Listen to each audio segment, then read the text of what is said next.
God dang it. I know. Muted. Ladies and gentlemen, mesdames, messieurs, Mironchuckles, welcome to Mironchuck Live. See? I could do that again. Off to a rating start. We here, folks, with a banger of a show. Absolute banger about to drop. I was going to do this yesterday, but I thought I had I spent some time thinking about the Politico piece and information about the Young Republicans GC being outed by Politico and revealing that there are some leaks inside the Young Republican leadership, allegedly. Anyways, we'll get into all those stories in a second. But my initial what I was going to initially say, I realized it's like this one's a tender one. This one's a tricky one because a lot of people's emotions are running high on this, and I understand why. And so we're gonna try to thread the needle a little bit on this one because I don't think there's any winning on either side here, and mostly because people don't have well-defined win conditions. The left does, kind of.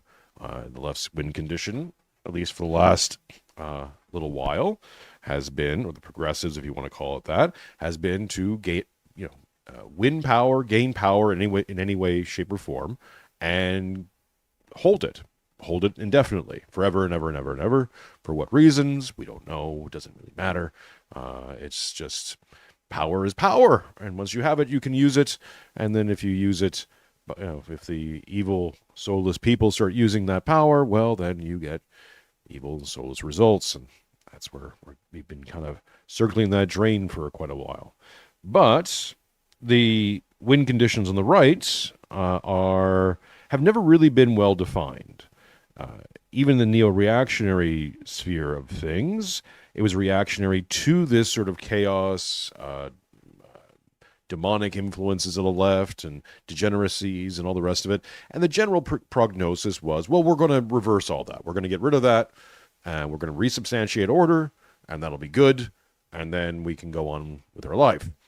The major problem, of course, is if you spend any time in any kind of dissident right or right-wing circles in general, there's no unity, there's no cohesion. This has led someone like Charles Haywood to do his own spin. It's a take off the old French term from the Revolution, pas d'ennemis à gauche, meaning no enemies to the left. Charles has said, well, there should be no enemies to the right. That the right wing needs to coalesce around certain narratives, around certain structures, and keep a narrative, let's say, unity of some sort.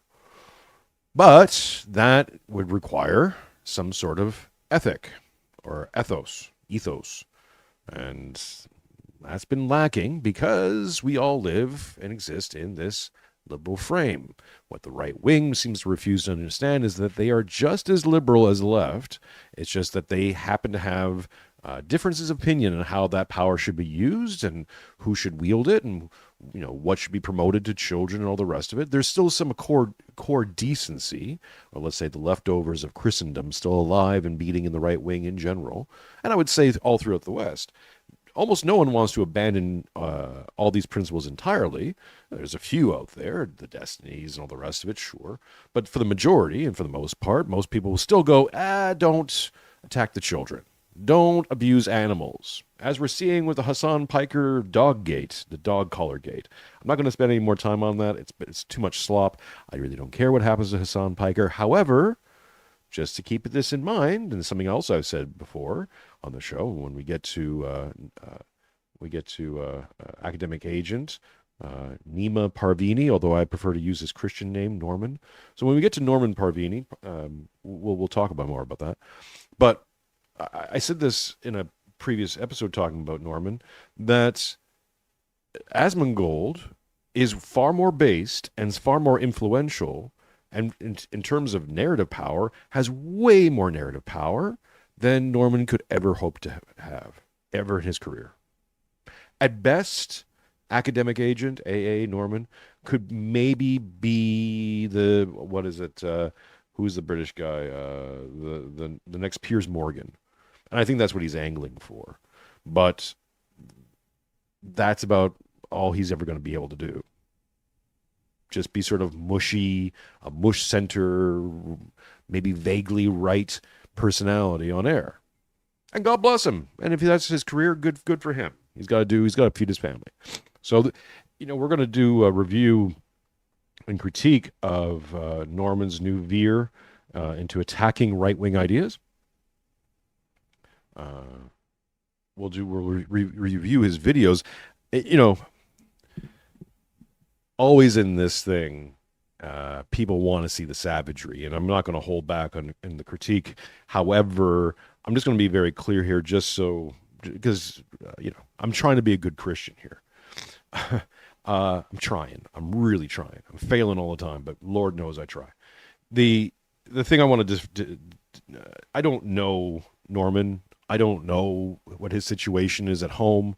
I don't know his financials and all the rest of it. It doesn't matter to me. We're not friends. We're not allies. We're not anything. So I feel he puts work out. It's free to criticize. As for him as a human being, I don't know the dude, so I don't care. I don't wish him ill. Let's put it that way. And that's about as generous as I'm going to be today, because I'm feeling like I'm going to get on one. And it's been a while. I need to stop being so damn nice. So we're gonna get into that in the second half of the show. We already got some people sending in money. Harry, my good Harry Ludwig, who's existing on a tight budget, folks. So if Harry can send some cash, you sure can. Harry, this is for you. The best there is, the best there was, and the best there ever will be. Damn straight. And you also get yourself a ding. You know what? Harry also gifted a membership. So you know what, Harry? Thank you. And you also get yourself a.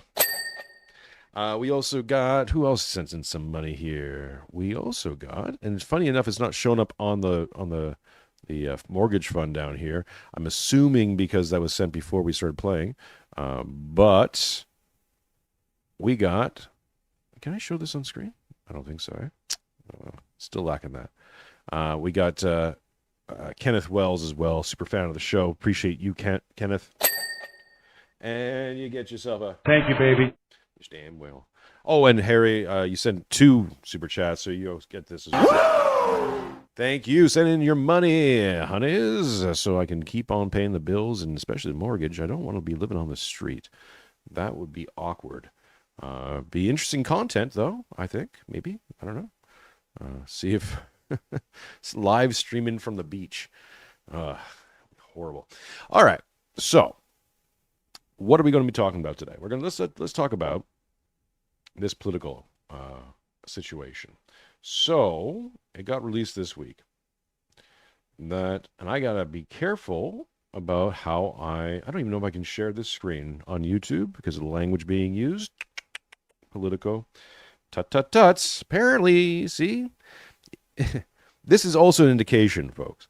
Politico can say these things, publish these things, blot out only certain words, which I found really interesting. If you look at the thumbnail, it's interesting to see the words that they blotted out in their thumbnail, and the other words that they left in there. So it's oftentimes words or context that if I were to say it, my channel would get nuked. However, they can say whatever the heck they want, which is a show of power, by the way. See? If you're going to win, you got to win everything. You got to take it all.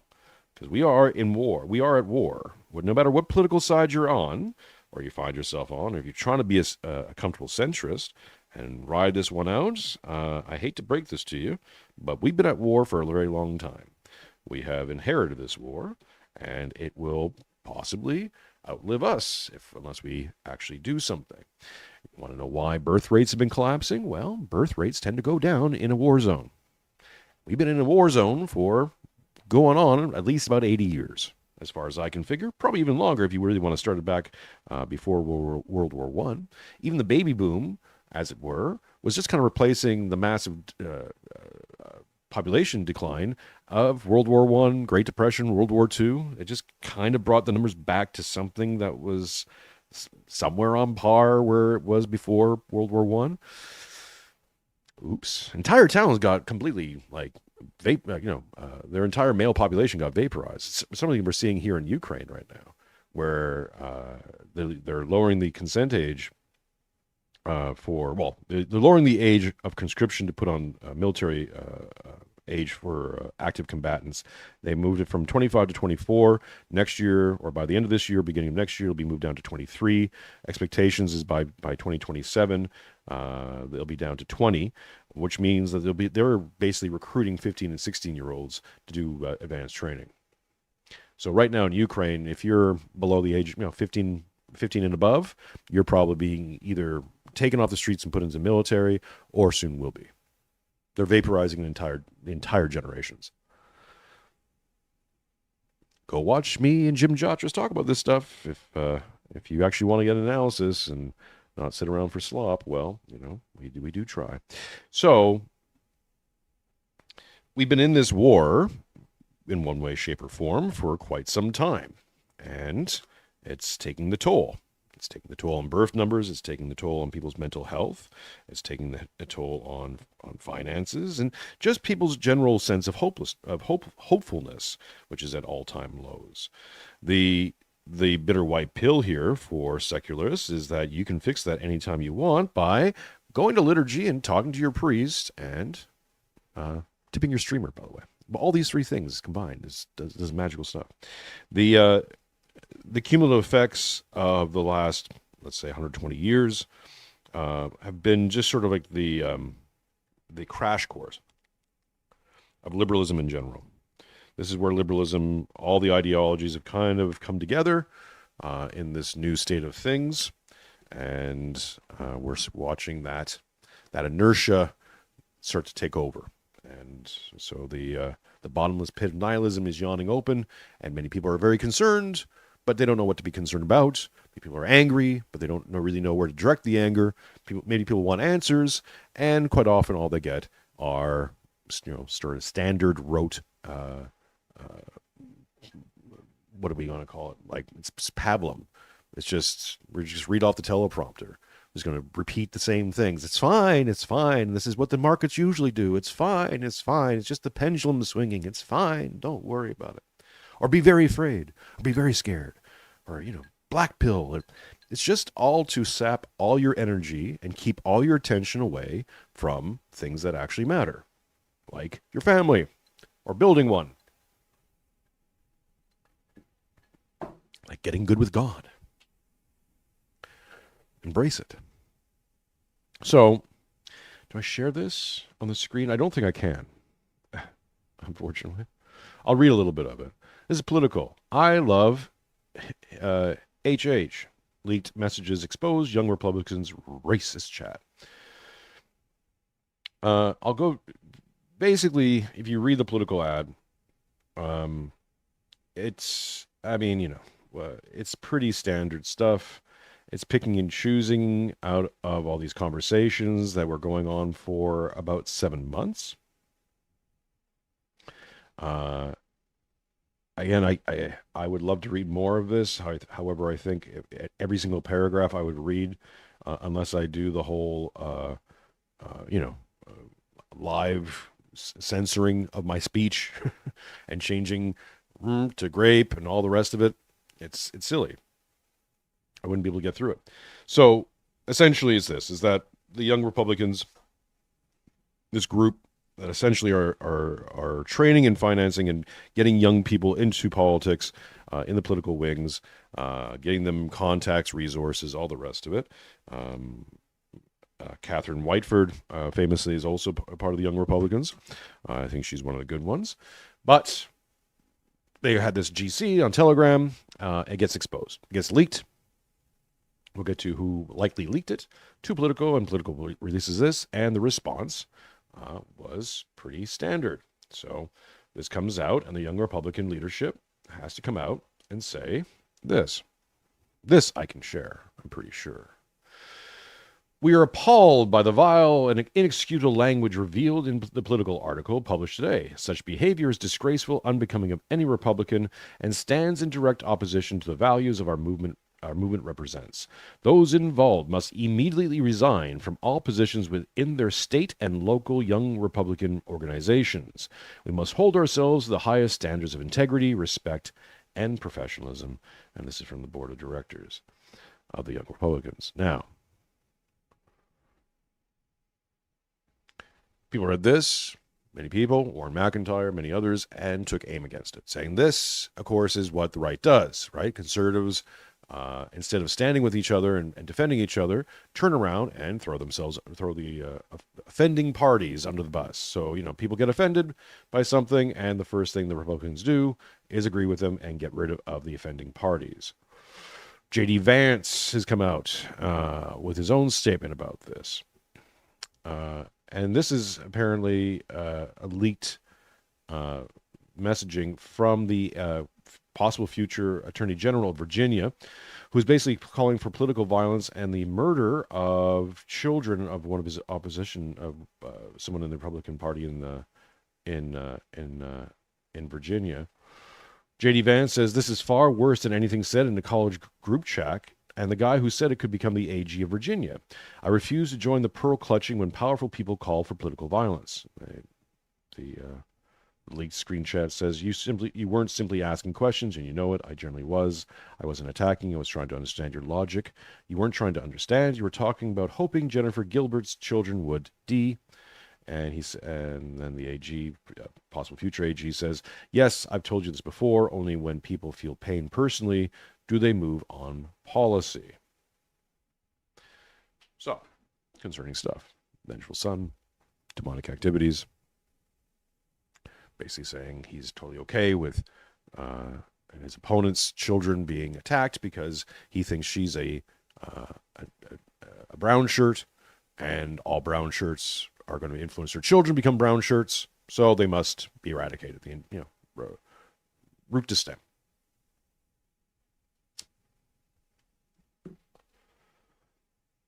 Now, win conditions. This is where it gets tricky. Because, on one hand, we can steelman the young Republican situation and simply say that, well, let's put it this way. Let's go back and forth here. Yes, the left and many of the Democrats, or people in the Democratic parties, or people who vote Democrat or supported by the Democrats, have crossed too many lines now. They crossed too many lines, and they are entering into full-on demon possession. Right? We don't need to give them a whole bunch of considerations. I don't think we need to carry water for anybody. I don't think we need to excuse them at all. And we also have to realize that they are now become enemy. They become enemy because they view anybody who doesn't agree with them completely as enemy. And as we've seen what they do to their own ranks, and this is kind of cuts against that whole idea that pas ennemi à gauche, it's like, oh, no, the left will have enemies to the left. It's just that once you become an enemy of the left, you're no longer left. They just boot you out of the party. You're no longer concerned. We've seen this happen to many progressive voices, people who were part of the left and said, and had a problem with something, and then they got kicked out of the party. My goodness, 10 Mironchucknow gifts, memberships by Harry. Thank you, Harry. Appreciate you. Thank you to all the new members.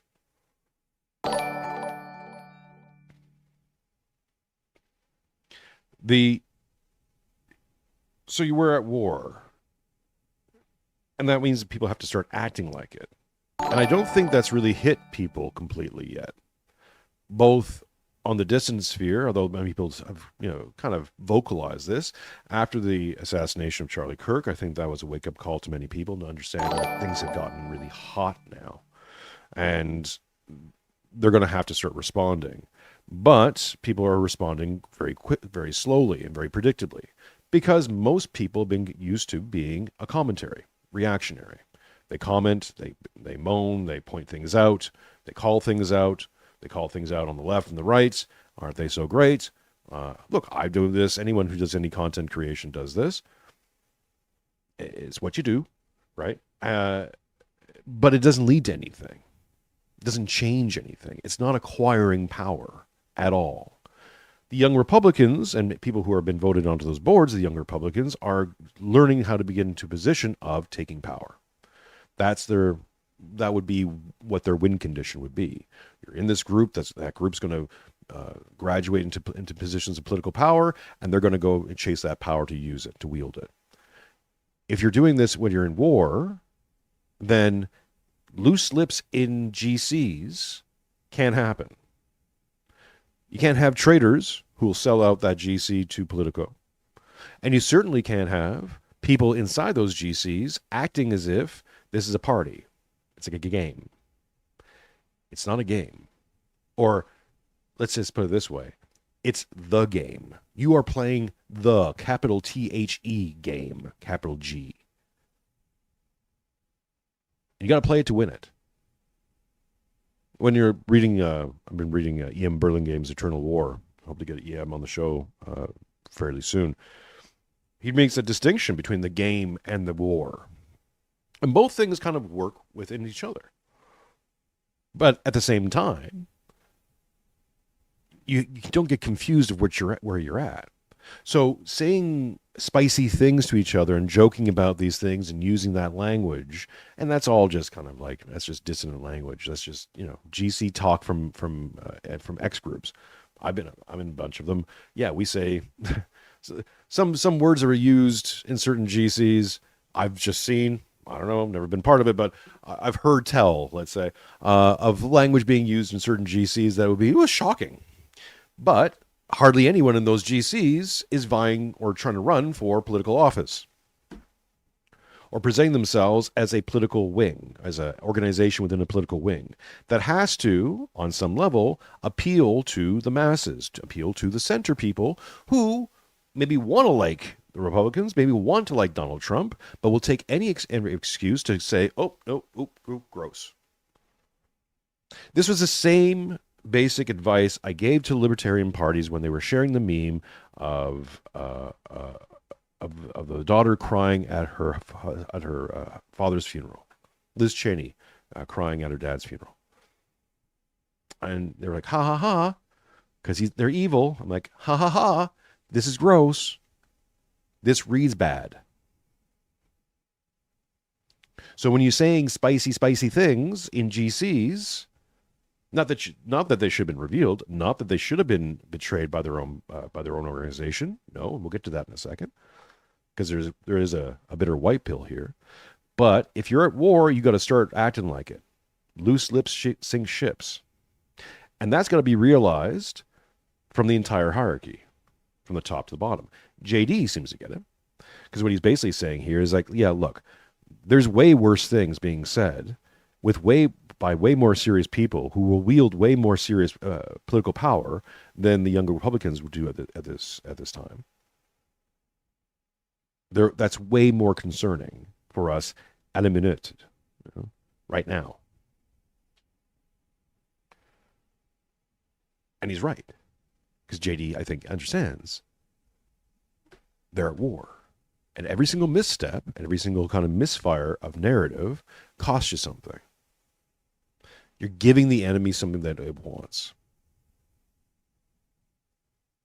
Now, if I were on the board of directors for the Young Republicans, I wouldn't have fired these guys, right? I would suspend them pending an investigation, slap on some wrists, give them some penalties. Take them aside and go, shut the fuck up, okay? We're not children here. I know it's young Republicans. I know you're all kids and stuff of that, relative age, but you got to stop acting like that. Never give the enemy something easy. At the same time, you investigate and you try to find out who leaked this to Politico. Because automatically when I read this, I'm like, okay, so did Politico have a guy inside? Did someone leak something? What's going on here? How did they get this information? And then we have it from Milo himself. Milo here says, I have acquired the sworn affidavit, written and signed by Michael Bartels, the victim of Gavin Wax's blackmail op. So, the guy who's being named here is Gavin Wax. He's one of the presidents of the, let me get this sized up a bit, of the Young Republicans. Essentially, in the affidavit, see if we can read this better. Michael Bartels was asked to hand over all the Telegram messages so they can be used. I'll read this briefly. In the affidavit, Michael R. Bartels of Washington District, Columbia, being duly sworn, disposes upon oath. I was in a group chat using the application Telegram affiliated with Restore YR, the Restore YR chat. To my knowledge, the Restore YR chat, the same group text Politico has attempted to obtain. I was on August 16th, 2025, the executive secretary of the New York Young Republicans Club. I was demanded to provide a full log of Restore YR chat by Gavin Wax over dispute about related matters on August 16, 2025. This demand was made via telephone and, to my knowledge, was not recorded.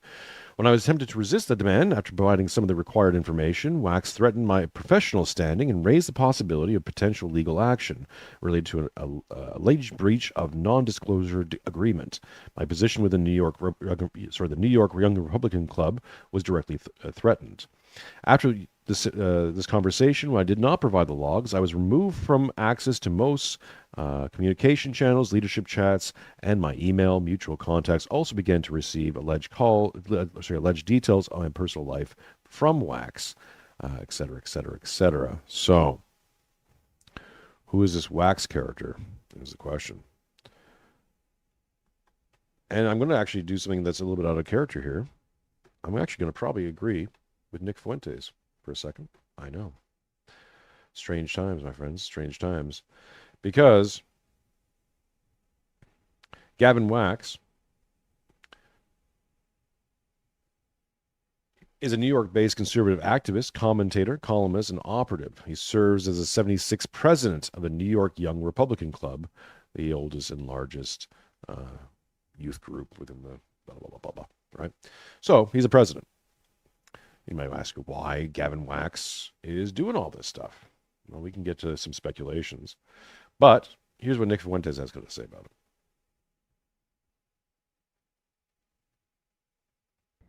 Because they're going to put this out to Politico, and the headline is going to be, Generation Z, the young white men, are all Nazis. We have a Nazi problem. And what do you think this does for every under 30 white Republican, white man, conservative in politics? Huge target on their backs. This puts pressure on TikTok and X to censor. It puts pressure on Republicans to denounce and close ranks and tighten up. And it gives the left ammunition because it justifies, especially after what happened, not just that Charlie Kirk was shot, but that so many of the left-wing people were punished for celebrating Charlie Kirk's death. I mean, see? Unforced errors always do the most damage. Always. Because if I'm baiting you in, we're going back and forth, and you slip up something, or you fall into one of my traps or something like that, you could maybe get yourself out of it. Right there, you have tricks, and you're being aware. You're aware of the conflict. You're aware of your situation. When it's unforced, now everyone has to scramble. They weren't prepared for this one. They didn't know maybe that they were being investigated or about to be, having all their stuff revealed by Politico. So you're just giving the enemy tons of ammunition. Don't do that, ever. Just shut up. You don't have to post all this stuff online in a GC, especially when you get elected to a position. You're part of a group. It has Republican on it. That means they're going to use you. They'll use you if you just voted MAGA. If you've worn a hat, they'll use you as a stat. They'll make up stuff. You want to force them to make up stuff. The more they have to lie to attack you, the more you can expose the lie. The more they can just point to something like a GC log and go, see, look at them saying this stuff. They want to, gas room the, they're talking about all this other stuff. Now, I get it. The people in the GC probably weren't being serious. They're saying spicy things because it's fun. It's, suppressed language. So it's fun to say it. Ooh, ha, hee, ha. Right? I get it. I've done it. You've done it. We've all done it in our own way. But you got to be very careful about what you say right now, where you put it out there, especially if what you're looking to achieve is mainstream acceptance. Just because Trump got elected and it's been not even a full calendar year doesn't mean you just get to say and do whatever you want. If anything, Trump getting elected and these things starting to move now, and across the globe, we're seeing populist movements at least gain a lot more traction. That just means it's going to get a lot more dangerous. You are far safer to say what you wanted to say in whatever spicy terms you wanted to say it Maybe not publicly, because you said it publicly, you got canceled. But you could say it privately. You could say it in GCs. You could say it on certain sites and stuff. That's sure. Here's your problem. Now they're going to come after all of it because you are actually now a threat. Before you weren't. Before you were a punching bag. Now you're going to be a threat. It's also what I'm getting at towards my prediction I made. I actually made it privately last December, and I said it publicly in April. That a lot of people you thought were based are going to prove to you that they aren't.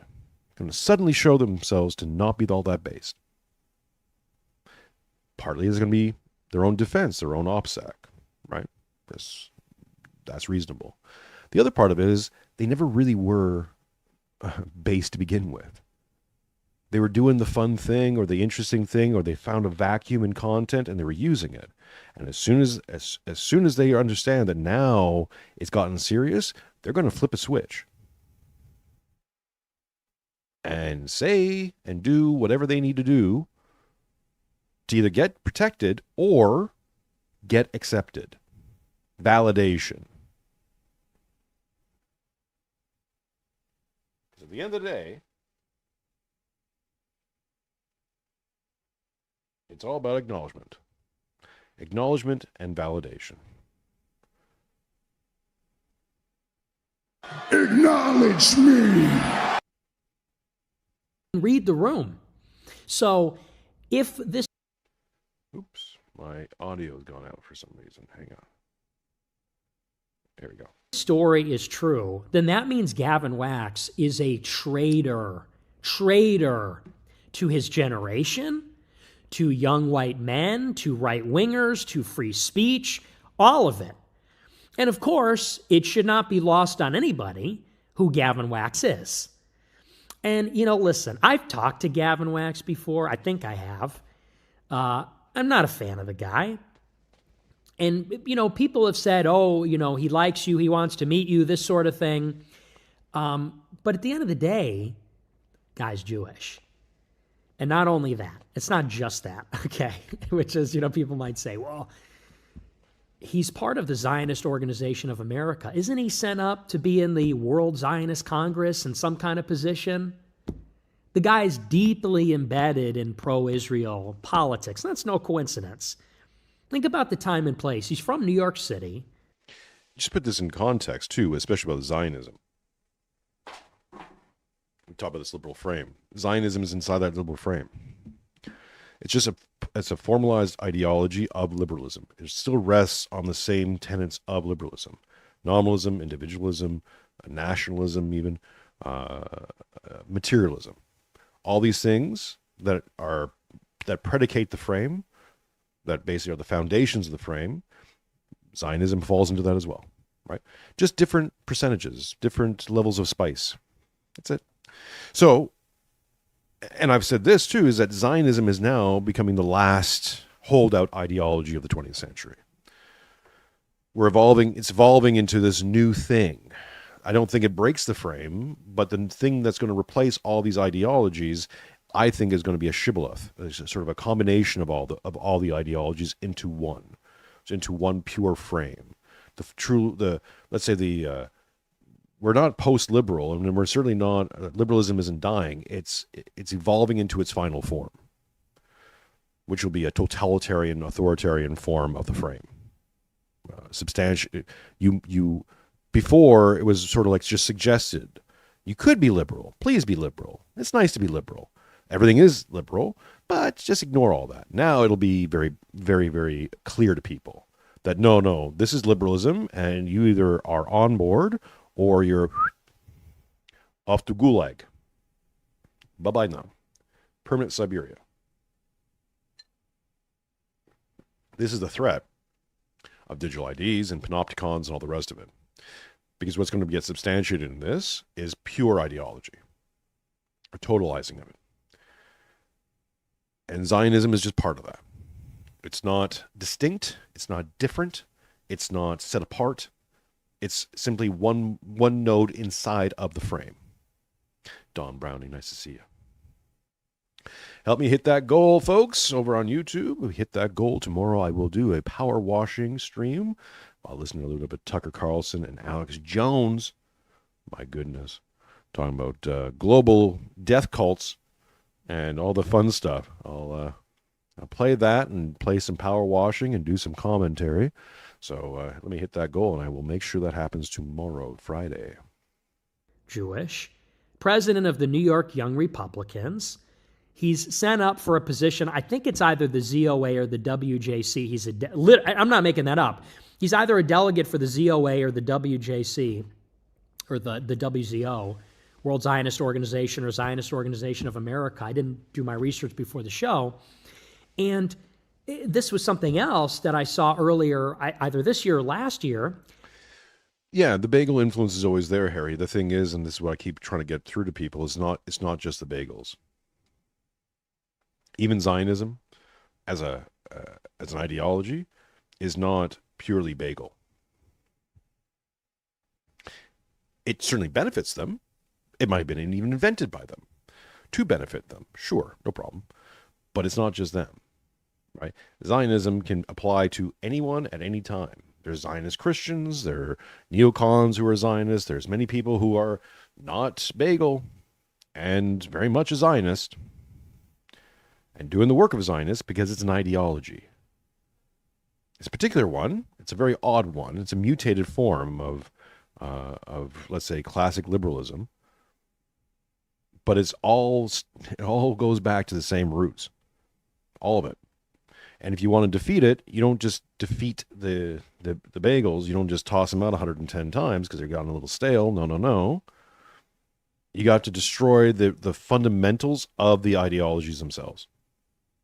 The thing that holds the frame together, which are these mental categories: nominalism, materialism, individualism, even nationalism.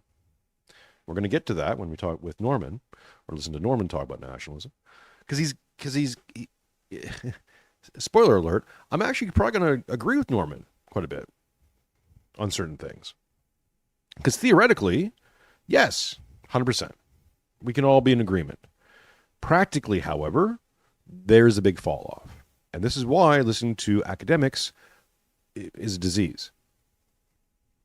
It only gets you so far, and usually what it gets you to is just chasing your own tail.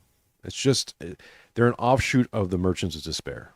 The merchants of slop or the slop merchants are just a subsidiary of the merchants of despair. They do this, they work for the same people. It's the same kind of company, same mall, just slightly different goods. He's with Chuck Schumer, the senator from New York, a Democrat, honoring his grandma, who he says was a Holocaust survivor. Now, for context, the grandma was in Italy in the 1940s. That's a Holocaust survivor now? So, well, it was during the time of the Holocaust and she survived. What? Two things. Go figure. Gavin Wax, the provocative, plucky chair of the New York Young Republicans, which is a pretty edgy club. I mean, they host a gala every year, and that's all these people fucking talk about. No offense to them, but all the NYYRC, all they ever talk about is how, Jeremy Fragrance went to the fucking club one year, and it's like no one's ever heard of the end of it. But anyway. Look, the levers of power are still controlled by connections. It's who you know. If you know the right people, and you're in the right clubs, and you go to the right galas, and you shake the right hands, and you're introduced to the right people, and the right people like you, guess what? You get invited to go to other places. And maybe along the way, you get to hold a position, because if you want to run for office and all that stuff, what do you need? You need connections. You need the right people to go, yes, we like you. Let's give them money. Let's give them the push. You got to get a push from the office, always. This is wrestling stuff, man. It's not just kayfabe. It's you do have to get a push from the office. So, if you're going to go out there and basically say to yourself, "I'm not going to do all that stuff. I'm going to work from outside the system." Well, the system is now going to see you as enemy. So, I'll put it this way: I'm totally on board and fine, anyone who follows this channel knows I keep saying this all the time. It's like, look, politics and the whole political system as we have it right now is Meshuggah. It's diseased, it's rotted, it's cancerous, it's not going to work. It's not going to give you what things you want for it to produce. Miss Fired Up says, family of 7 heading towards baptism in December. New to the channel. Best of luck to you. Thank you, Miss Fired Up. God bless. Family of 7 head towards baptism. My goodness. Glory to God.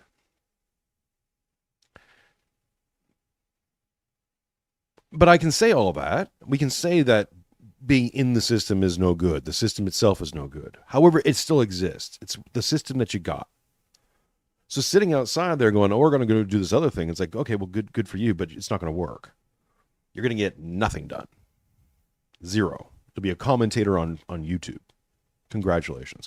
And maybe if you're useful enough, because you're really working for the system, you just have this appearance you're outside of it, that maybe they'll bring you back in. What did Tulsi do, right? Tulsi was in the system. She got bounced out. She went and did her YouTube thing and waited around, and then they called her back in. So it can be done. But if you're outside the system, you're just trying to get back in. If you're in the indies, man, you really want to work for the WWE or AEW or one of the bigger companies. You want that. Why?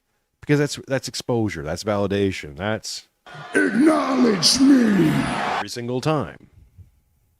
That's the name of the game. And it's not a criticism. That's human. It's just human. You need a certain amount of acknowledgement, a certain amount of prestige, a certain amount of authority, or be in a system that has authority to borrow from it to get things done. Otherwise, you're just some schmuck in a hoodie. Your follower counts and all that stuff doesn't matter if you can't get things done. Okay? Okay. He just detailed here, Nick, the fact that through one expose by Politico, all these other dominoes start happening. Young Republicans have to come out and get distance from this. X and all these other social platforms are going to now start to censor because they're going to lose sponsorship and all the rest of it. Why? Because the mushy middle is still going to be reactive to this thing. Good for you, anyone in the chat who's spent the last 5 or so years, like many of us, trying to figure things out, right? The events of 2020 woke a lot of people up. Even before that, people were going, hey, something's wrong here, and this is fundamentally not okay. And now we're searching for things. And you find little groups, and you say little things, and you're trying to work things out. And maybe, Old Glory Club and many of these other groups have sprung up trying to get things done. And good for them. God bless. That's the proper way of using this, of going forward with things. That being said, you still need people in the inside, somewhere, local politics, something. Because the rest of the world responds to that. The title mayor still means something. Even if you're the mayor of some podunk little town, you have more power than Bob. Because you're the mayor. You're Mayor Bob, not just, schmucky muck Bob. See? The title holds authority. Authority is necessary for sovereignty of any kind. Any decision making needs to come down to the metaphysics of sovereignty. We'll get into that later in the second half of the show, because it's really what the big question is: who is sovereign? Is anybody sovereign?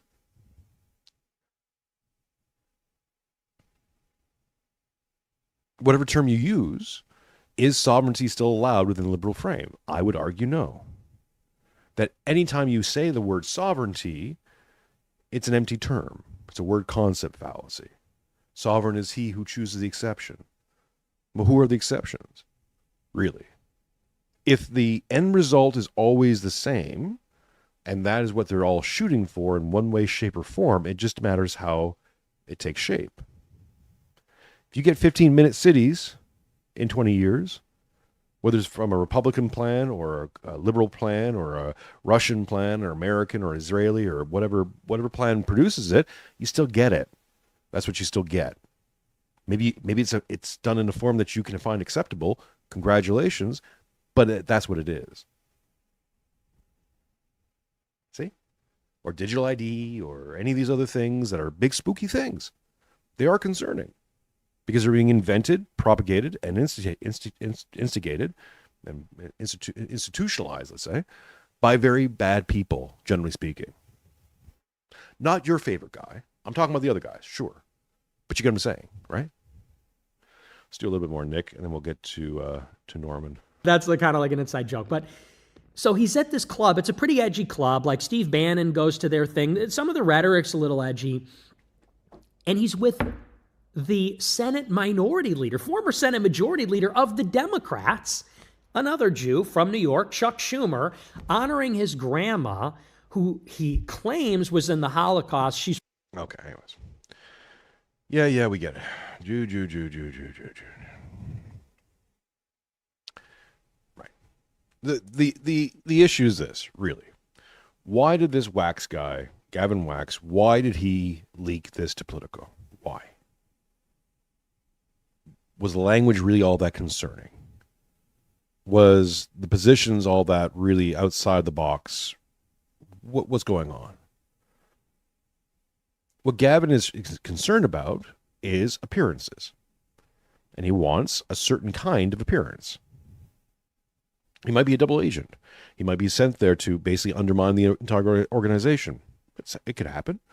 But most likely, it's just that, hey, he wants to be validated, and he wants to be invited to galas, and he wants to hobnob with very respectable people, and very respectable people don't say certain things. You can't be a flat earther and be part of the club. Not defending flat earthers. I'm just simply saying if they find out you're pro flat earther, guess what? Boop, bye. Who was that? Can't be a H-cost denier or questioner, let's say. Question the certain narratives at all, and guess what? You're no longer invited to the galas. You're not interested. They're not interested in you. Power plays, all this stuff. Yeah, these are all rationalizations after the fact. It all comes down to acknowledge me every single time. It's how I can make that prediction. Very soon, people that you thought were based are going to turn out not to be. How can I make that prediction so accurately? Because it comes down to mimetics. Figure out a man's desire, and suddenly he becomes fairly predictable. Not entirely. Hey, sometimes people can surprise you. Sometimes, someone has a real core virtue that you just didn't see. And God bless them for that. But in most cases, that is not the case. In most cases, especially in the media sphere, what people really want is acknowledgement. They want power. They want to be invited to the nice places and talk to the nice people and get on the big shows and not get brought into Piers Morgan as a punching dummy, as the effigy of all that is wrong, and Piers will do that. But no, they want to get on the bigger shows and be treated like an equal, a respected equal. Because, you're very respectable, right? You have a degree. You taught at Oxford, or wherever the heck you did. Then you get booted out for some reason, and you want back in. But you want back in on your terms. You want to be right. I'm right. You're wrong. It's a very powerful motivation. So, brings us to AA. Now, this got brought to me in a GC that Norman here, it's his Christian name, has started producing a whole series of, what is he calling this now? Norman Parvini versus right-wing ideas. This is number 3, nationalism. Done a few of these. If you guys like this when we're done, let me know and I'll do more. Because this is, I think, is a classic example of, yet again, you can be right in theory, but wrong in practice. And especially when we get into certain word concept fallacies, you're going to see that it doesn't reach people. It doesn't matter if what you're saying is phonetically correct. And you pick up the dictionary and you point to the word and see, no one uses it that way. No one thinks of it that way, and no one's working in that reality. If you want people to work in that reality, then the job is to get them to work in that reality. That's a whole different kind of set of objectives. So let's get into this, and especially about his concept around nationalism. Welcome to another edition of Nima Parvini versus right-wing ideas. I am Nima Parvini, and today I'm going to be talking about Let's see if this is, nationalism and why I've never, in all these years, ever once referred to myself as a nationalist.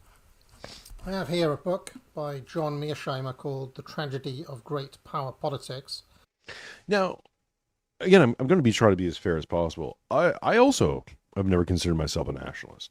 However, I don't confuse my personal ideas, beliefs, frame, phronema, all the rest of it with that which should be adopted by others. I don't confuse these two things because I understand that I can set myself apart. That's a personal decision. And one, because of my living situation and who I am and how I am and all the rest of it, makes it an easy one for me. I've always been sort of a mental expat. So living as an expat here in Australia, it makes it even easier. I have to care even less, which is wonderful.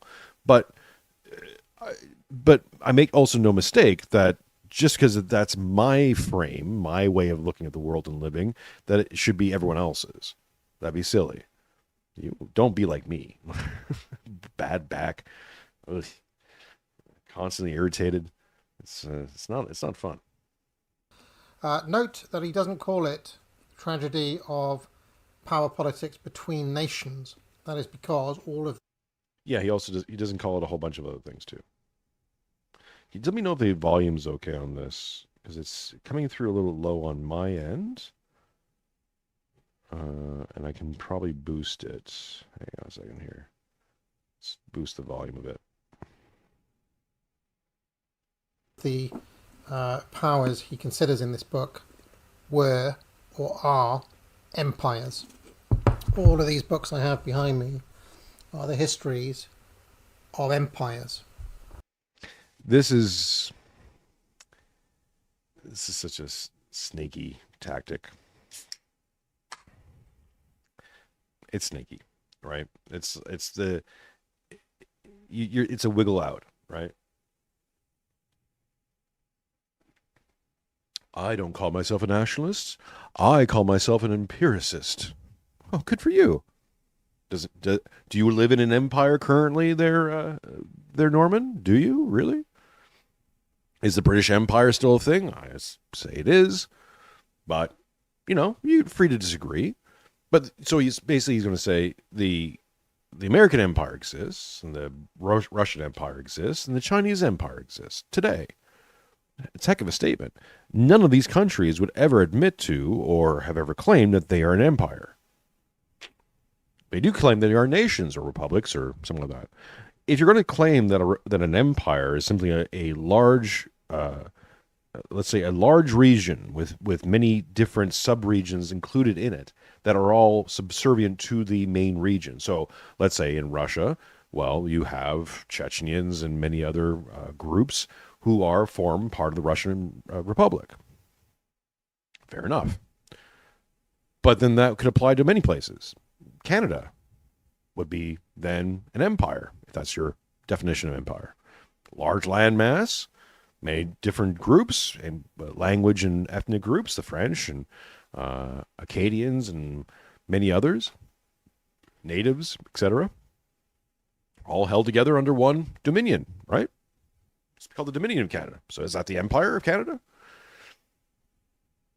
Not so much, right? Australia up to the 1960s had dominion over many of the islands here in the Pacific. Then do we talk about Australia being an empire? No. Interesting. So right away, we're into a word concept fallacy. Now, I understand when he says empire, I understand exactly what he means. Yeah, empiricist, the Imperium. Yeah, I understand. I understand that Russia used to be, and I believe would like to be again, an empire. I think that China more or less thinks as an empire, if we want to use that term. The other term we could just use, which is a lot easier, is civilization. Do you have a civilization or don't you? Now, I've said publicly that you no longer live in a civilization. Now, none of us in the West do. The global American empire, or whatever you want to call it, is no longer a civilization. It's a group, it's a function, it's a system, it's a this, it's a that, it's a whatever, sure. But it's not a civilization. It doesn't do what civilizations need to do. Don Browning, $10, thank you so much. World War II advertisement, keep mum, either keep your mouth shut. Yeah. And look, if at the end of the day, if Norman's doing all this because he lives in Britain, and Britain is getting crazy out there, right? It's getting kind of crazy in the UK. And he's just getting ahead of it, saying, hey, whoa. Before you start ascribing all these ideas to me, let me just make very clear how I feel about this, that, and the other thing. I don't blame him for it, okay? I do not blame him if this is his defense OPSEC. Okay? I do not blame him for it. I don't blame him if he wants to be the new Piers Morgan. I don't blame him or have any ill words for him if this is he thinks that this new tack will get him into the right conversations and be able to feed his family and stuff like that. Don't blame him. Have nothing against him for that. However, just keep in mind that many of these same people are not going to give up their right-wing credit cards. Their social credit cards on the right wing, they're not going to sacrifice that. They might get revoked by certain people, but they're going to be held up by the establishment as the new right. Right? Do these people reflect your values? Do these people reflect your ways of thinking? Probably not. And even if you live in Britain, maybe if you live in Britain, but certainly not if you live in America. And fundamentally, it's because these folks, and remember, I'm not saying anything disparaging about Norman the human being, just Norman the character here. The one thing I will say disparaging about it is there are no ethics. Acknowledgement, validation, position. That's what it's for.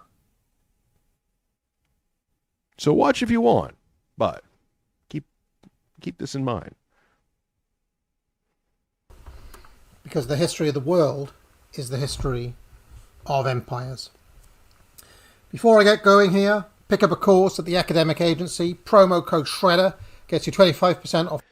You know what? You could easily say the history of the world is the history of religions. You know, yes, empires are one thing. Civilizations can exist with or without an empire. Some of the greatest civilizations on the earth that moved entire continents, that moved entire swaths of history, were not empires. Venice was not an empire. City of London, when we start getting into shipping lanes, we start talking about the Dutch East India Company or the British East India Company. Were they an empire? No. Now, you might attach them to an empire, but the Netherlands were never an empire. Never. Vaguely, if you go back and vaguely attach them to the Holy Roman Empire or something like that, sure. Which was neither holy nor Roman. Discuss. Oy, feeling verklempt. You can attach it to whatever you want, man. The history of mankind is based on, technology. Works. Go buy his course, though. I'm sure it's fantastic. For all courses, I'll play the ad, and when I come back, I'm going to talk about nationhood and empire. It's promo code. Right away, we're seeing shorts. We all know what that means. Oops. Shredder. world-class education denied to you by school, denied to you by woke university? Well, no more. Pick up your course today. I don't even know what he's using. It's like the world's tiniest, crappiest wood chipper, which he's definitely afraid of. It's got every single guard in the world, right? Look at the safety guards. He's wearing his... And what is this, too? He's wearing shorts, so it's warm enough to wear shorts, apparently, but cold enough to wear a puffy jacket and gloves and just be kind of like, twigs! Oh, the mulch might get up in my face. Are you wearing a screen guard, too? Come on now. 25% off all courses with promo code SHREDDER. That history of the world is the history of empires. Again, we can say the history of the world is a history of anything we want. And as such, history of the world is a history of books. Literacy. History of the world is a history of hats. Nationalism in the abstract, I believe, is utopian and unrealistic. And I've developed this view over many years. I've listened to a great many self-avowed nationalists, white nationalists, and so on. And it strikes me that their view is unrealistic. For example, what does it mean to be a belt? I would go on the limb here, tree surgeon, and say that all courses, online courses, are essentially useless now. With AI and Grok and all the rest of it, you can literally go into ChatGPT for free and say, give me a course, design a course for me. And it will just spit one out for you. If it doesn't do it like verbatim, like in a 12-part course, which I'm sure you could get it to do as well, you could have it just have video links and you sit there and watch the videos. All of this stuff is the whole academic revolution, let's say, is done. It's finished. Bye. Not saying the information isn't. But the fact is, we have the problem of having too much data. We have way too much data, especially when it gets into commentary. It's basically the bond market, right? You have the derivatives market. So you have bonds that are bought and sold, and that's easy to understand, right? Okay, fine. Commodities, assets, etc. Sure, fine. Then you get into derivatives, and what they can basically do with the bonds themselves and how many times they can sell it and all the rest of it. And all of a sudden you're like, oh my goodness, this is why it's so screwed. When you add commentary onto information, any data, every single piece of data now has new commentary. So the Politico piece, right? Politico writes an article and it spawns how many responses to that article? Thousands? Now with AI, it could reach into the millions easily in different languages. Everyone responding to it, everyone giving their hot take, I just did it. New branch of information. And from that information, anyone can branch off that, and branch off that, and branch off that. So from one node, from one little piece of data, you can have almost infinite amount of responses to that data, to the point where once you add in differentiation and all these other little human things, all of a sudden, by the end of it, you're no longer talking about Politico. You're talking about something else entirely. But it's still, the root is still there. So when you get into these courses and sort of academic analysis, one, too much ink has been spilled on almost every single basic topic. All you can do is revitalize a topic, bring it back into conversation. You know, AA was big into Carlyle and Yarvin and all the rest of it, and use that to gain ground when a lot of people were looking for answers and looking for answers outside of the mainstream. Me being one of them.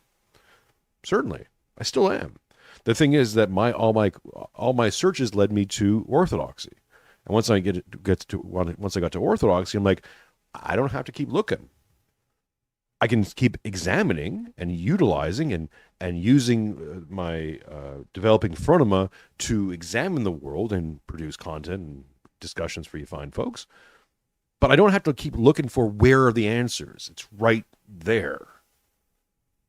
All of it. In fact, every single time I pick up a new thing and reading it and go, oh, this is interesting, and then I kind of cross-reference it back to the church fathers, I find out that there's almost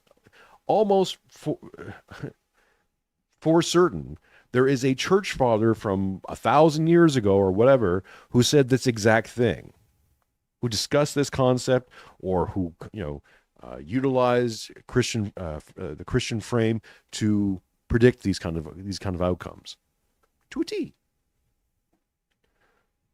Kind of makes everything else redundant, doesn't it?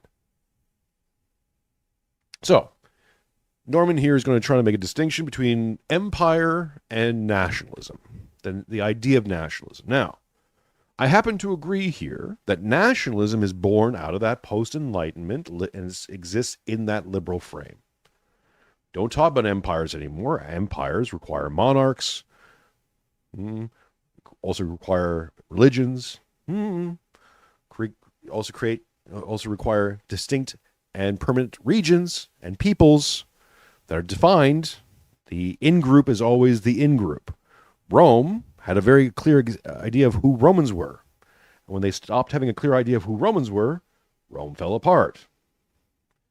It wasn't a discussion about who, at the high times of Rome, Romans were Romans, and they weren't, they weren't Gauls, for example, or Persians. Keep it in mind. You also need a religion. You need it.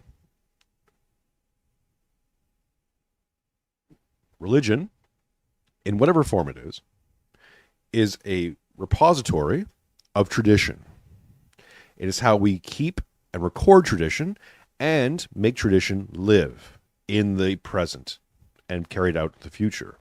Tradition is important because it binds people together. It gives them a sense of being, of meaning. Without it, people have no sense of meaning. They have no connection to the past. The present is just what you're doing, and the future becomes very attractive and novel, but it's just a whizzle wazzle, out there in the wilderness.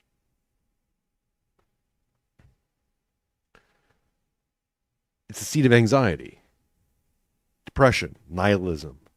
You get rid of religion, guaranteed, you no longer have a civilization. Period. I've said there's three things, a regio, right? The regio that binds civilization together, that gives it purpose, is a ruler or a governing system, let's say, a religion, and a region, which includes both a border, land, and a people, culture, language. That which, so we can say it is this and not that. The French civilization is different from the Belgian civilization. They can share certain things. They can share language. They can share religion. They can even share a general region, if you want to talk about Europe. But they have to become distinct. Why? Because without that distinctness, without that differentiation inherent in the system, in the civilization itself, you lose all purpose. You lose all meaning.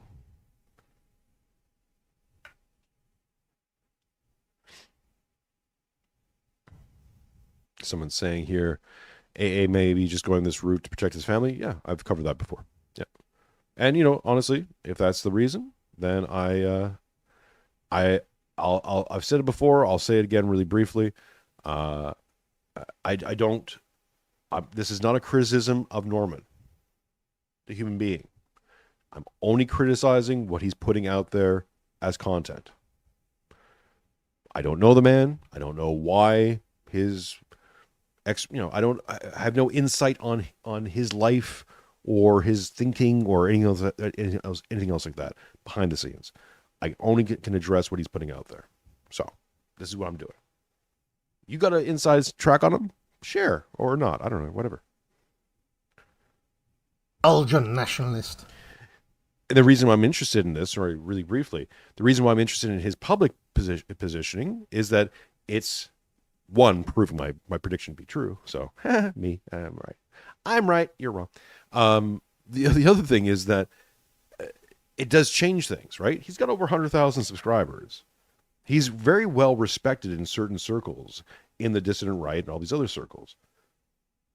Or was. He's considered a gatekeeper. He's considered somebody. So what he's changing messaging, he's going to change the messaging of a percentage of people. And a lot of the percentage of people are in your GCs, are vying for political position, all the rest of it. So, What does it mean to be a nationalist for any small nation?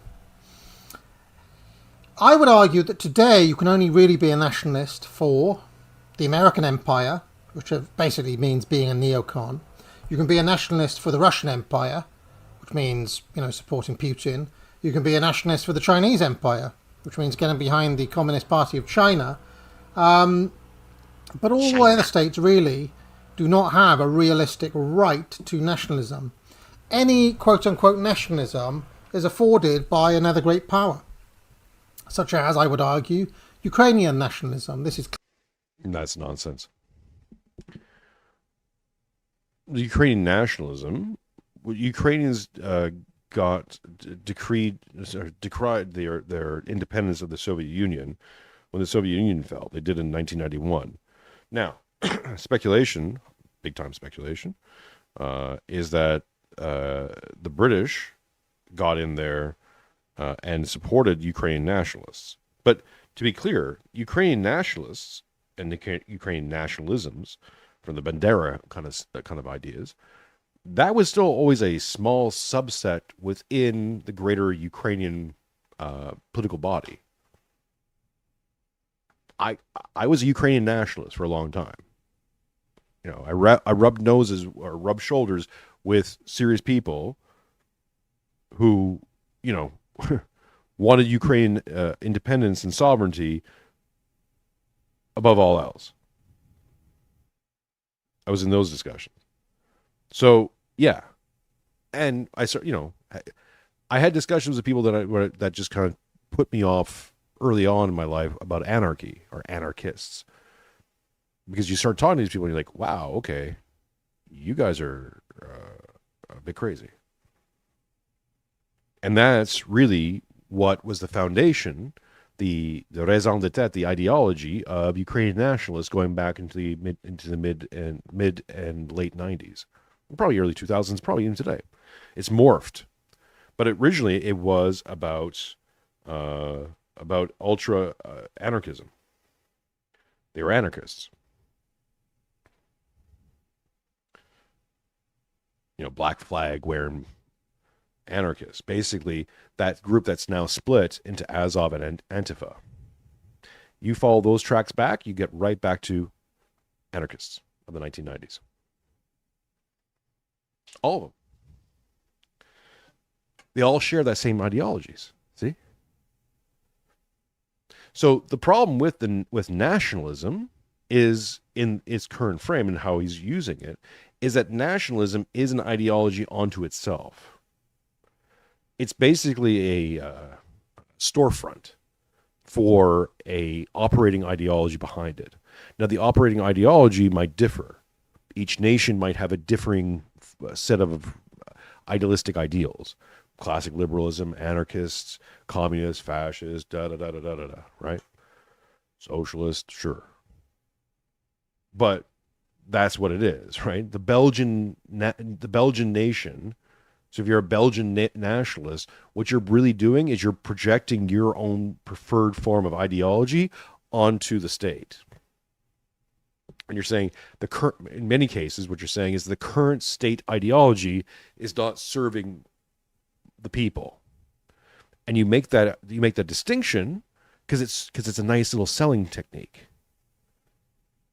The current system is diseased. We're going to replace it with a new system, which is just my system. My group.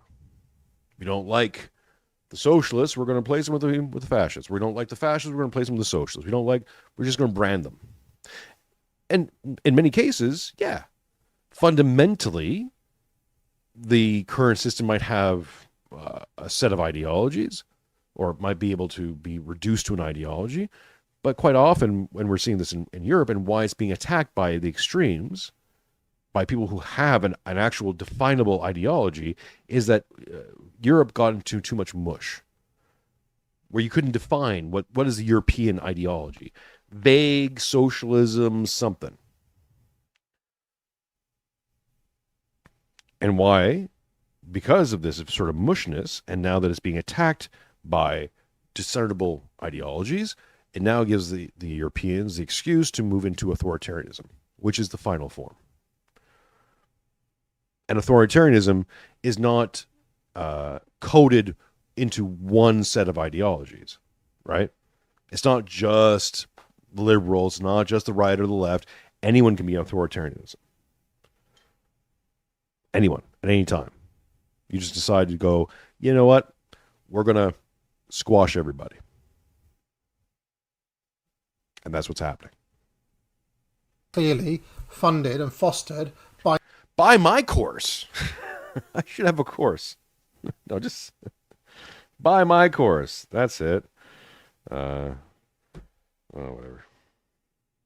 NATO against Russia, or Israeli nationalism, which is almost entirely propped up by American power, or and British power, who invented the state of Israel in the first place. There, Norman. You'll notice, and this is constant, right? If we take two polarizing people, personalities, you take someone like Tom Luongo, and then you take Norman over here. And you can compare and contrast. Tom goes full in on it's all City of London. It's all the British, right? You can trace back all these problems, both past, present, and future, to the British. And you know what? Honestly, I have a hard time disagreeing. I don't agree with every single thing Tom ever says. I think sometimes he goes a bit too hard to the paint on certain things. I don't have examples, but whatever. But they're minor, they're mild, they're novel. It's. I like Tom. I think Tom's on the mark on 99% of things, and anywhere we disagree, it's like sort of novel shit. So, someone asked, "Is Mironchuck the guy with the Montreal cap?" Yeah, c'était moi. Who is this Mironchuck guy? It's me. If someone's spelling it that way, Bob, it's someone spelling my name phonetically. Miron, as it's spelled, Miron, is pronounced mir, like one of the things they gave Jesus, myrrh, frankincense, gold, frankincense, and myrrh. Right, so mir, Mironchuck. Say it along with me. And if you buy a membership, you can become a Mironchuck. How are we gonna say this? A Mironchad, a Mironchuck, or a Miron. Wait, Mironchuck, Mironchad, or a Mironchuckle, right? or Polish nationalism, which again is propped up by American power, is kind of allowed as a frontier. Mr. Fired Up says, was the Byzantium Empire authoritarianism? Not at first, but certain by the end. It's always authoritarian before its end.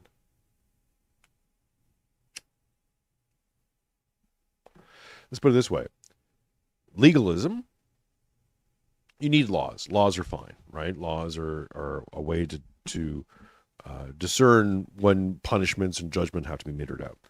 But when a society becomes a society of laws, it's lost its meaning. Because generally speaking, that means that the people on the ground, the average citizen of an empire, a civilization, or whatever, that has to be held in by the law, and not by their own sense of moral right and wrong, which should line up to pretty much everyone else's. Chuckle Bucks, yes. Phelps, nice to see you back. If you find yourself constantly in moral contradiction or conflict with the civilization you're in, there's a problem. And it's either the civilization's problem or yours. How do you make that discernment? You go to liturgy, talk to a priest. You have to draw on something bigger than you. Something that's been around much, much longer than you. And this is where tradition comes in. And this is also why tradition tends to be the first thing they attack. If I want to destroy your ability to tell right and wrong, to be able to have a discernment between what is what's happening here is moral or immoral, the first thing I'm going to do is destroy your continuity.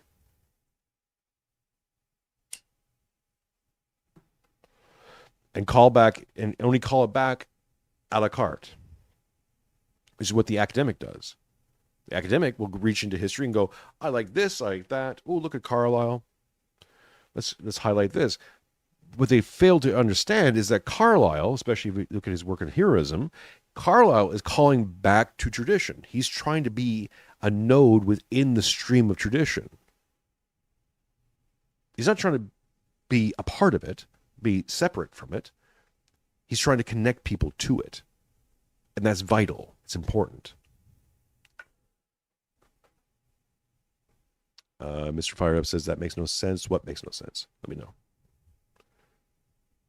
Country against the encroachment of Russia, or Taiwanese nationalism as a kind of bulwark against China. All of these are afforded by the US. During the Cold War, the USA and indeed the USSR funded many different nationalist uprisings against the old European imperialist powers. The old European empires were on the back foot, they were on the decline, and the newly emerging empires, Russia and America, were funding nationalist movements against the old empires. And that's not entirely accurate either. In fact, America especially went to war on behalf of the old European empires. Korea and Vietnam stand out distinctly. Why did America go to war in Vietnam? Well, because the Vietnamese had kicked out the French. So the Americans went in there to basically reclaim territory that the French had. Now, you might say that they came in there to fill a vacuum. Okay, fair, whatever, sure. They were going to take it for themselves and exclude the French. Yeah, maybe. But either way, they went in there because the French had failed. They went in there to replace the French one way or the other. Same thing in Israel. The Seven Country War, all that stuff. Yeah, America got involved because suddenly the European outpost in the Middle East was in trouble. Same thing in Korea. Britain wants to go into Korea. Why? Well, they want to make an inroad. It was Britain and America went to war in Korea, along with Australia and many of the British Commonwealth. People forget that. It wasn't an American war. In fact, people never talk about Korea. I'm going to do a deep dive, I think, starting next year into Korea. It's been standing out as this weird little place, this weird little dark place in the world, where it's like, what happened during the Korean War? Why don't people talk about it more? There's no propaganda films about it. Very few. The Manchurian Candidate and a few other little things came out of Korea. But that was this sort of like leftover after the World War II. And it was a major war that claimed a lot of lives, and no one really talks about it. Interesting. So yeah, no, he's all the books. I'm no academic. I have no big, whatever. But he's just using rhetoric here. I think the US backed over 20 such movements, according. And his rhetoric exposes blind spots. It's never Europe. Europe's on the back end. Europe failed in World War II. America became ascendant. So all the problems in the world post World War II, I guess, are America's problems. Or it's America's fault. No one else. No one else had sovereignty. Only America. Only America, Russia, and China apparently have sovereignty. Because that's essentially what empire means. Empire, or nationalism, or nation, or civilization, pick your word. It essentially, they all mean the same thing in this context. All rely on one thing. Sovereignty. Who is sovereign? Because who is sovereign gets to make decisions, gets to act independently of anybody else. Essentially. It might have considerations, but ultimately, if I am sovereign, I get to choose the exceptions. I get to do what I want to do. Now, a global system gets rid of all sovereignty completely. No one can really do what they want to do because it all has to be run by committee. But that just makes the global system, this one world government or whatever you want to call it, into the sovereign unit. So they're acting independently of other people's interests. They're only acting within their own interests. They can code that as everybody's interests as much as they want, but essentially it becomes their interest. It's a separate group. So whatever term you use, empire, nation, civilization, is a term for sovereignty because it relies on it. You can't have any of these things without some sort of sovereignty, personal or otherwise, external or internal. Now, the only thing that I would say is different between, let's say, an empire and a nation is its direction. Nations are directed internally, and empires are directed externally. Empires externalize their power as far as they can make it. They expand their sphere of influence to as many areas as possible. A nation withholds that sovereignty onto itself. So it's not looking to expand its sovereignty into other territories. It controls it for itself. And when a nation begins to expand that sovereignty over other areas, or attempts to, that's its attempt to become an empire. That's the distinction, right? It's directional, not systematic. Because ultimately, the difference between an empire and a nation is really just scale. And we can disperse both those terms and just call it a civilization. Western civilization is a civilization that spans an immense amount of the world. All of Europe, Americas, most of Pacifica, right? In fact, in any place that adopts it, doesn't even have to be Western. Russia is much more of a Western civilization than it is an Eastern civilization. To this chap, Ryan Griffiths, over 20 nationalist movements during the Cold War funded by America against the imperial powers. In America, obviously, in the Soviet case, obviously, it came with, a kind of communist flavour. Although the communists also used nationalism for their cause, as Stalin did, as Mao did, Ho Chi Minh did in the Vietnam War against the Americans, which again really was a battle against the old European powers. In that case, the French Empire. So so you can see that nationalism as a bottom-up. The French didn't have an empire. Excuse me. The French didn't really have an empire. Under classic, I mean, they had under colonialization. And again, if you're simply saying that an empire is expansive, so an empire has territories that are out of the home district, right? The seat of Rome is in Rome, but Rome is obviously in many other places, right? It's under the authority of Rome. So you could say that if you have a nation state, let's say, or a state that has territories all over the place that are subservient to that state, therefore it's an empire. If that's what he's going with, then we can say, yes, the French had an empire, the Belgians had an empire, the British and all these other people had empires, technically.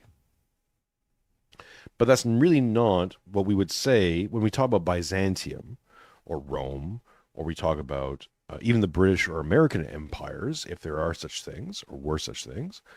It's not just how much territory it controls, it's how much power it exerts on the world itself. The British had an empire because the majority of the world right now thinks and speaks in English. English is the most common language, still to this day. you maybe you can run the numbers and you say actually because of Africa and South America and stuff like that, it's actually Spanish by X percentage, or it's actually it's Mandarin because the population. Yeah. Okay, cool. No one speaks Mandarin outside of China, really. That's the thing. There's more English. There's more Chinese people who learn English than there are English people who learn Mandarin. That's the difference. If you see people complaining about the American Empire, some of that on X from other places, from other nationalities, and they're doing it in English, and it's not just a translation thing, they're actually writing it and speaking in English, that means they have English in their head. That means they've been colonized completely. That's power. That's empire. When Latin was the default language of the world, or Greek was the default language of the world, that's empire. See? C'est une différence. If French was spoken widely by the majority of the people in the world, you could say, well, the French had an empire. How many people speak French, really? More than not, right? More than no one. Vietnamese people speak French. A lot of Africans speak French, sure. Spanish, same thing. So these were empires at some point. I don't think the Vietnamese were shirking off the French Empire, though. They were shirking off colonialism, which is essentially the end of empire, the liberalization of the concept of empire. Sentiment.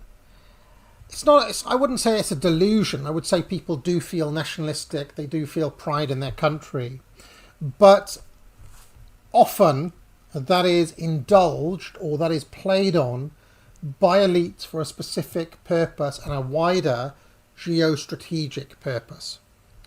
Divisions are always useful. This has been the British model for a very long time. Divide and control within the division.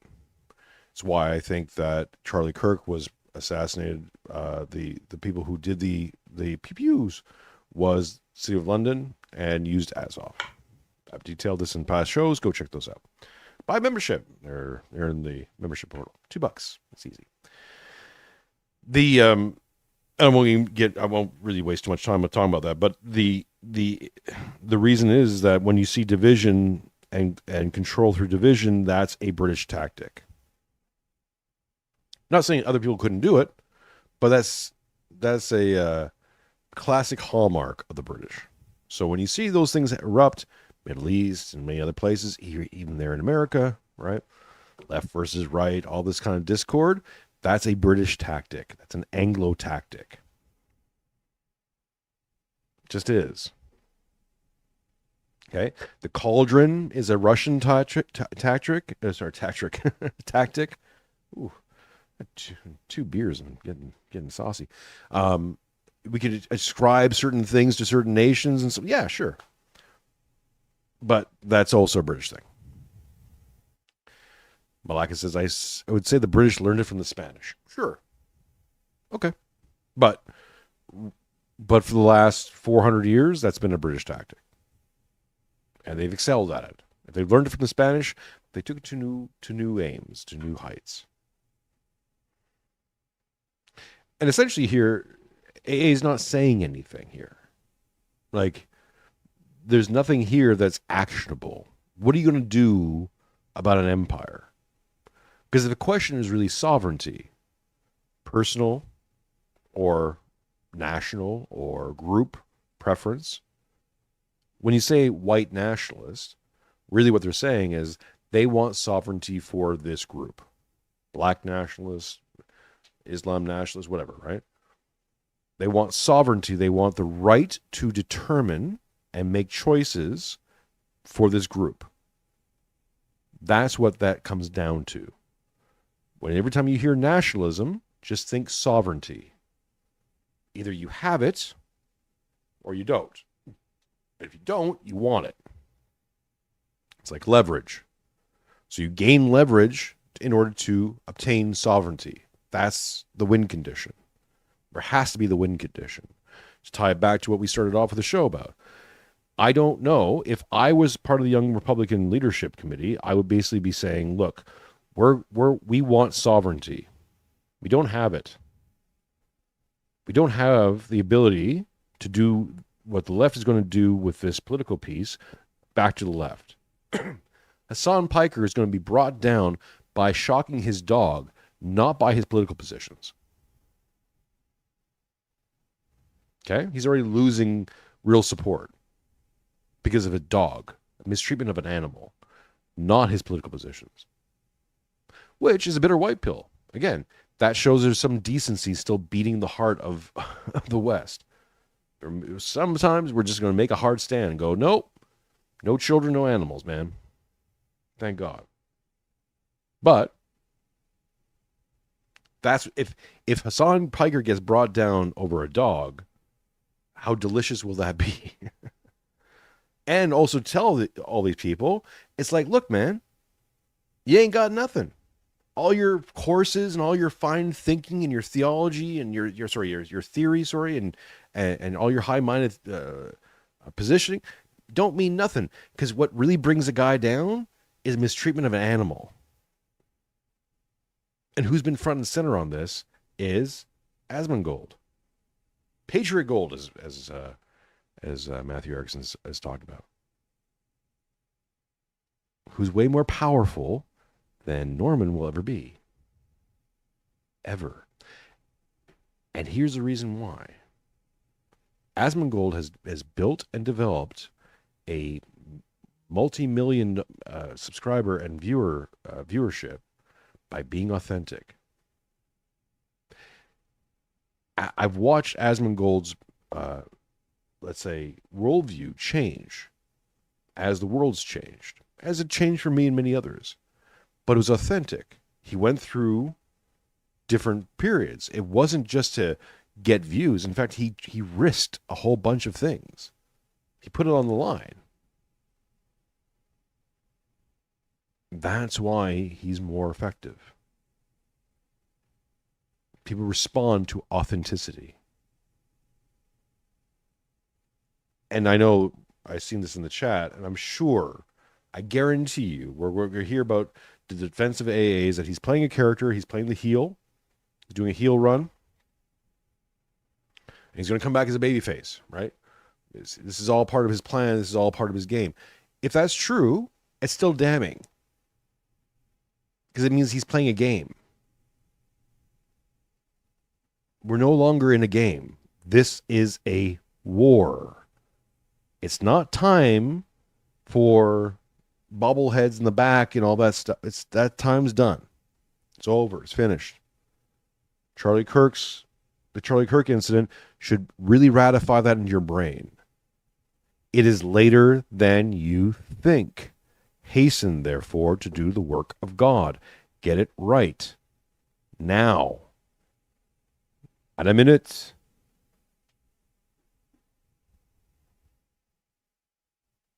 Okay, your nationalism is probably the pawn of some other power trying to do something most of the time.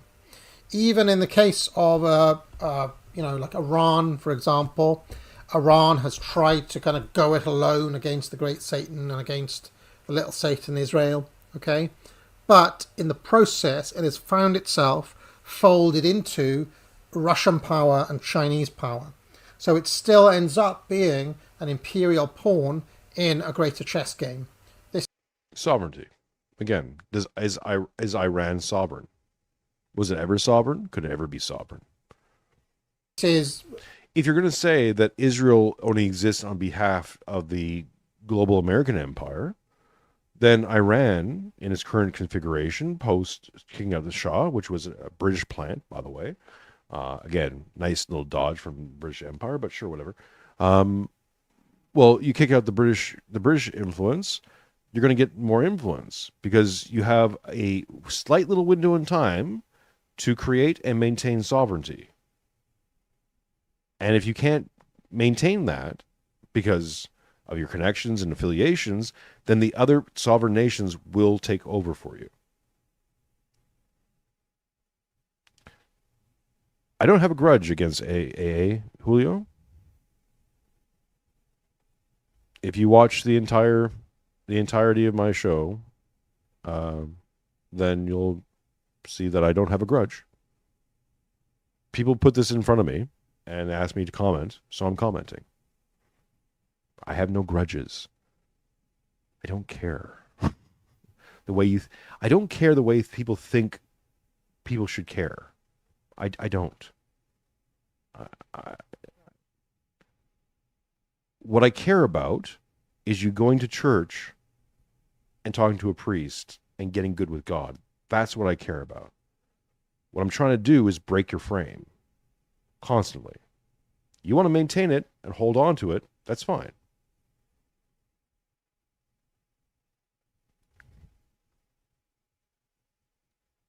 Find comfort in it if you can. It's nihilistic. It's the end of things. It's too late in the game, or in the war, and in the world itself, to hold on to false beliefs. It's way too late for that. Really, the history of nationalism proper, when properly considered. Soviet and US covert regime changes during the period of Glory to God in all things. decolonization, the post-colonial period of the Cold War. They funded 64 covert regime changes. Charlemagne says, well said, we must speak plainly and mean what we say. Now is not the time for games. Game's over.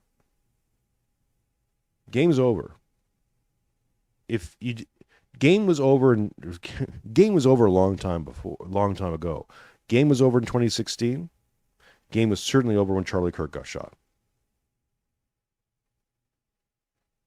Get serious, guys. If you want to play this, if you want to be in this, if you want to be in these spheres and think these thoughts, the choice is yours.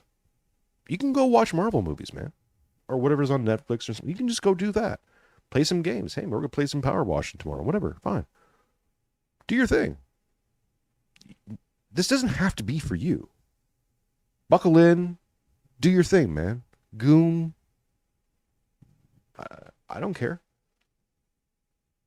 So again, this whole, I got a grudge. I don't have a grudge. People put this in front of me saying, look, AA is doing the thing you said people are going to start doing. So I'm going to talk about it. Because people then hold on to things and project these people and these ideas. And it's like, look, man, you got to know what time it is. This is not the time to talk about empire or wonderful things we're going to do in 100 years. No, you got to get your shit figured out right now. Because they're going to come for you. They're coming for all of us. If you hold any idea outside of a very narrow band of allowable opinions, they're going to get rid of you. One way, shape, or form. The digital gulag will exist. Now is your time to do something about it. And even if that thing is going to church, going to liturgy, talking to a priest, learning discernment, getting that tradition, getting your head out your spiritual ass and starting to see things straight, then that is the mission. That becomes the calling of your life. And hopefully you pass it on to your kids. Go have kids, get married, have kids. Sacrifice, suffer, and do it with a smile on your face. That's the calling. That's your life. That's what this is right now. Get it straight. Octavian, 999, thank you so much. We are living the symptoms of the game being over. Yeah. Well, again, there is a game and the game. I'll get EM on. We'll talk about it. Between them in a very short space of time. Many of them were overtly nationalist movements. And, the Ukraine example is, they've given billions upon billions, $175 billion since 2022 given to Ukraine. Russians have given lots of money to some of their proxy forces around the world as well. So, yeah, I mean, in such a case, in such a situation, that's the actual reality of things. What is your nationalism? Your nationalism is a ploy. You're basically being played by somebody else. This is why during the whole Russia-Ukraine thing, which is still ongoing, I was always reluctant to kind of come down on the Ukrainian cause, because it's obvious it's being propped up. It's obvious that it's, a stratagem by empire. Okay, now you could say, well, and which empire? Again, just ignore the whole British thing completely, because it's easier. It's down to sovereignty. Do Ukrainians have the right to be sovereign? Does Israel have the right to exist? Is code for, does Israel have the right to be sovereign? Julio, $4.99, just a little support for our guy. Thank you so much.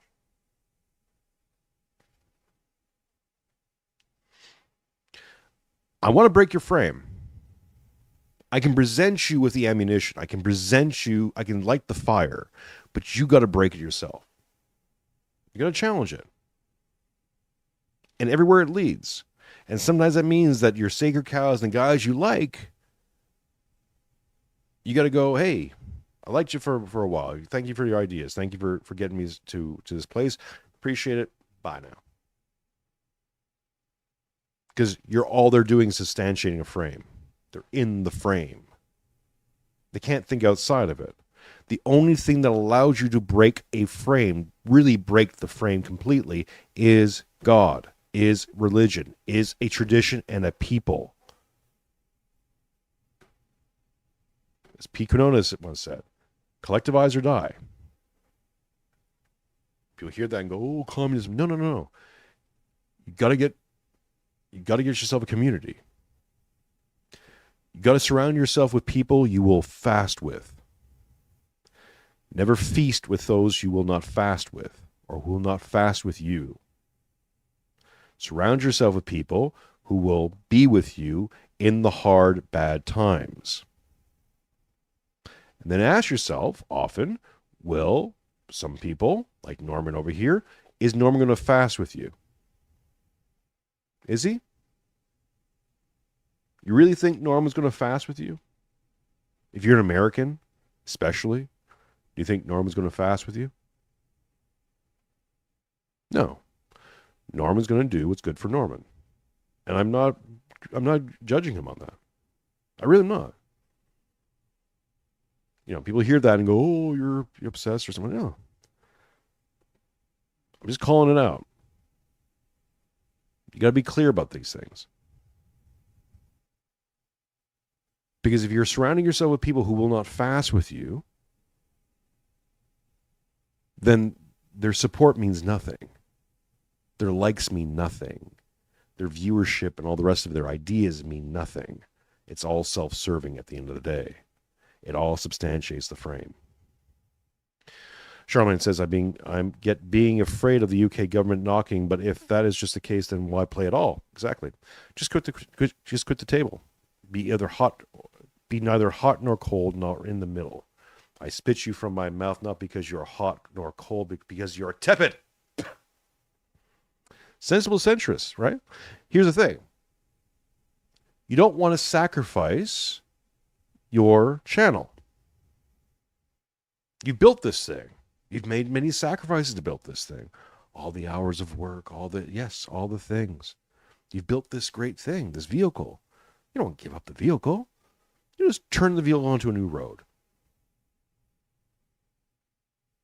Right? No ethics. No ethos. You need to have religion to have ethics. You need it. The inverse reality is, and this is why liberty, being a adjunct of the liberal frame, is Luciferian to its core. Liberty, and here's a word concept fallacy of the day. Liberty oftentimes gets coded as freedom. These two things are not the same thing. freedom is often found in servitude. When you serve God, truly, justly, you become free. You become free of all the evils of the world.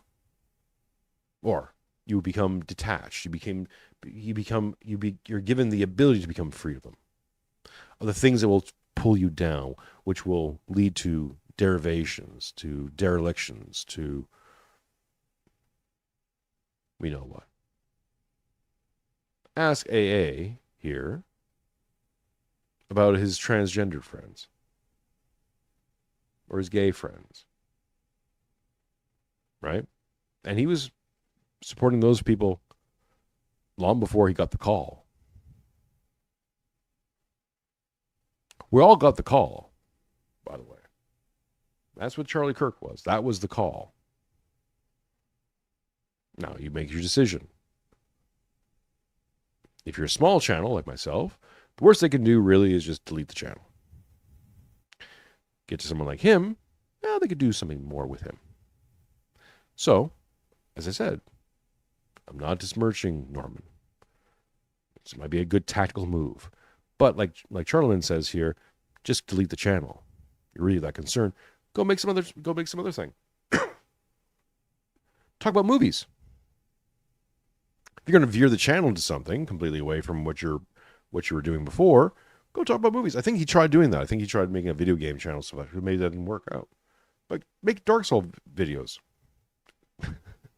I see them all the time. There's like, major channels you could just go talk about, like, go talk with Nerdrotic and Mauler and was it Casual Drinker? You could just do that. Wrestling content. Yeah. You could just go do wrestling, man. Oops. And I get it. I went from last year talking almost exclusively about political theory, and now, because of my own personal situation moving into orthodoxy, now the show's moving to orthodoxy. And I've lost many people, and that's fine. It's what you're going to do. You sacrifice, you build something, and you put it out there. Hey, I'd like Mahler too. I was watching every EFAP for many years. In fact, EFAP was a big influence into how I wanted to construct Friend or Fed, that series. We have a new series coming up hopefully soon. But again, these are not criticisms just for criticism's sake. There's many options you have. If you're concerned about your safety, you can just drop the politics altogether. And it will suck. You will lose a lot of people. But you'll gain in 3-4 years and you'll be fine. But if I'm going to guess that what AA would like to be is the next Piers Morgan. Piers Morgan's got to retire sometime. And I'm sure that he would like to take that spot. So this is a triangulation. As some people do, as Richard Spencer has, what he just supports the NATO empire. He supports that. He thinks that's good. I'm more ambivalent about the current empire than him.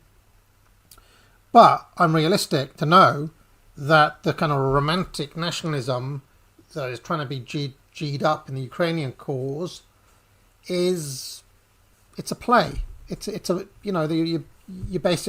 another pro wrestling scenario where yeah, but it's not a play to the 2 million Ukrainians who died.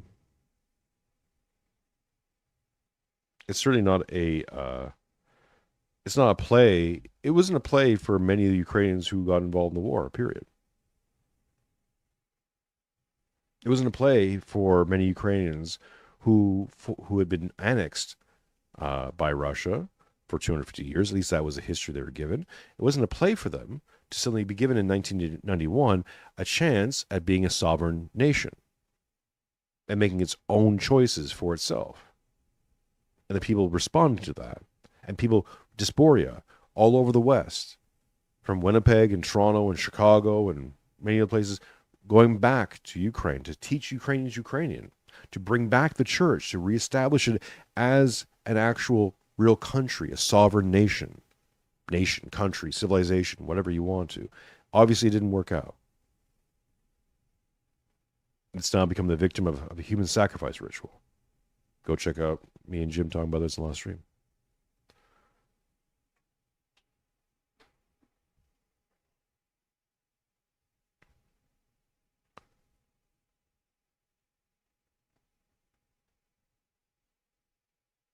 No, I'm calling him out for having a tranny friend, and as far as I can tell, if you are saying you're right wing and you're promoting transgenderism, you're not right wing.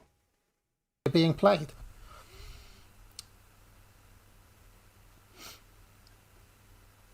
If you have a look, between 1946 and 2000, America has intervened 81 times in foreign elections. That is, other countries are trying to have democratic elections, and America doesn't like the outcome that the people are going to vote for, so they intervene to ensure that the force that they want wins. 81 times between 1946 and 2000. Now, if your government literally has come about due to a foreign intervention by the American empire, can you really be a nationalist for that nation? You're just a vassal state. And this is one of the reasons why I've been at pains to try to demonstrate to people that Britain is a vassal. Well, hang on a second. America came to creation because of being a vassal state of the British Empire. What? Oops. What are you talking about?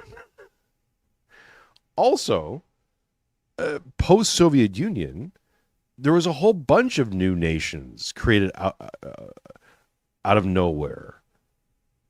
Like Poland hadn't been its own nation state for quite some time, even predating the Soviet Union, and now is the most dominant economic zone in all of Europe. Huh? What? Who? What? I'm not an academic. I have no letters behind my name, but even I can read and tie my shoes. It's amazing. Of the American Empire. So in some ways it's a nonsense to think about British interests separate from the role it plays within the greater American Empire, just in the interest of realism. This is something clearly that Tony Blair understands, something a lot of you understand. But the practical reality is you're not going to be able to bust out of it through nationalism unless your nationalism gets an even more powerful backer. But then Britain is reduced to the status of one of these pawn nations. And I actually think it's going on right now. I think the Civil War narrative is being pushed by foreign powers. I've said this before. Right. It's always foreign powers. It's never Britain. You know, people blame the Jays for always being the perpetual victim, right? It's never them, it's everyone else. It's always someone else. Even when it's them, it's someone else. They drove us to it. How could we stop it? You know who the biggest bitches in the world are, really? Are the British. The biggest didn't do nothings is the British. My goodness. Every single time, as anyone ever brings anything, a legitimate or illegitimate or any kind of complaint, any historical, current, whatever, to the British, you're always going to find some Brit who goes, wow, it's not us. It was the climate.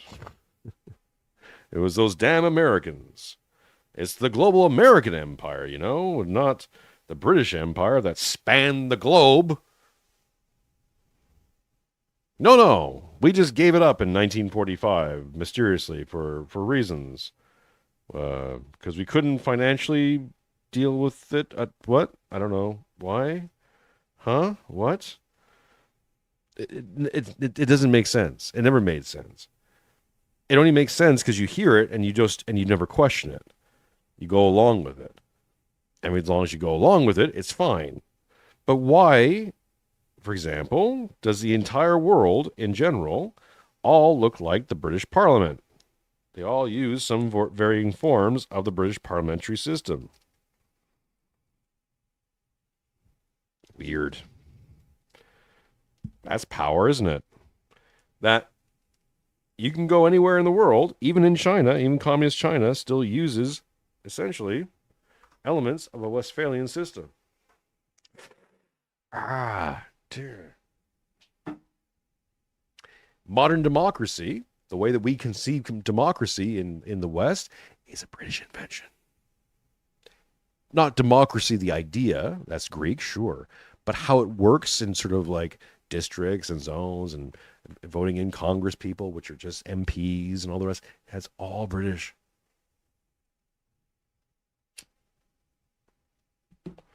British common law, all of it. British. English. Everyone speaks English. Sorry, Norman. I think you're missing, you're purposely just skipping over who might be culpable. Maybe, possibly, just a little bit. And they'll use your genuine nationalist sentiment for their ends. Actually happening right now. Actually happening. I've been watching it happen. I've commented on it. You can go back and watch those videos. That's really what is happening. Foreign actors are trying to foment civil conflict in the UK. They realise there are fissures. They realise there are real issues. And they think they can profit off the genuine anger of British patriots at this moment. Probably work too. Nationalism is a very strong motivating force. When the state runs out of options, it always turns to nationalism. Always. As a final resort. All communists in their writings admit that nationalism is a stronger driver to drive people to pick up a gun and die or fight than communism in the abstract. Yes, someone's saying he's right on this though. Yeah, again, I'm not disagreeing with him entirely in theory. If you have a desire for sovereignty, and there's people out there who have leverage on your sovereignty, they will use your sovereignty. They will use your desire against you. They will promise you. They will promise you the sovereignty, and give you something else. The hardest pill for me to swallow with the Ukraine-Russia situation was Ukrainian sovereignty is no longer on the table. Maybe it never was. If they had a window in time, they squandered it. They didn't get it. They could have become Poland. They didn't. They became Ukraine. And you can say, well, that's because of Russian intervention or because of British intervention or mismanagement and all the rest of it. Sure. Yeah, absolutely. But the problem is that you keep looking for a scapegoat here. It's the this, it's the that, it's the elites, it's the this, it's the bankers. They're people. They're human beings. Human beings can be held in and constrained, essentially, by a worldview. If you want to change the people, you change the worldview. That's what's ahead of us. That's why you act locally. You create the groundswell beneath you. That will never work because they're in control of everything. Well, if that's what you believe, then why are you talking about anything ever? To Charlemagne's point, if you believe that the entire system is rigged and controlled by the nibblous, evil people, and there's no chance or no hope of anything ever happening, although we've been given an example by Jesus Christ and the Christians who overturned Rome in 300 years, the thing is, it's not possible in your lifetime, and that's the whole big freaking point, isn't it? It's got to be about you. When you make it all about you, and you make it about my lifetime, and it has to happen in my time and with my name on it, and somehow connected by me, and my ideas have led to these things, when it all becomes a point of pride because you have no ethics, guess what? You lead into despair. The merchants of despair act on you because they play on your pride. What is sovereignty in the end of the day? What are the passions that keep a hold of it? What fuels it? Pride, vainglory, lust, avarice, all the good prides. degeneracy is held together by these things. When you begin to bring death to the world, when you begin to bring death to the passions, you get, guess what? Freedom. You must liberate yourself. The true final revolution is a revolution against the self. That which holds you to it. Blaming others and creating the spooky wookies only plays into their game. So the slop merchants, like I said, become subsidiaries of the merchants of despair. They don't want your solutions. They're not interested in solutions. No solutions ever offered. What are you going to do? Tony Blair's in control and all these foreign nationalists. Okay, the global American empire is screwing you. What are you going to do? Not buy hamburgers? Don't go to McDonald's? What are you going to do? What's your game plan exactly? Huh? Because you're worried about running out of scones, aren't you? Because you want your viewership. You don't want to sacrifice. Strangely enough, in his worldview, because he's an atheist, he believes that nothing means nothing. We're all one cosmic accident, but you're very scared of dying or suffering or having your child suffer, aren't you?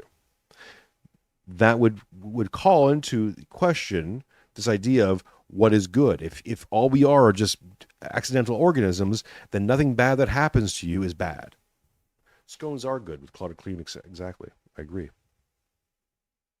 I like a good scone. I like sleeping in a nice bed. I'm a slave to the flesh as well. Do you think an academic agent has a Funko Pop collection? I don't know if he does, but he should. He should replace all that with Funko Pops. Go join Neurotic. No shame in it.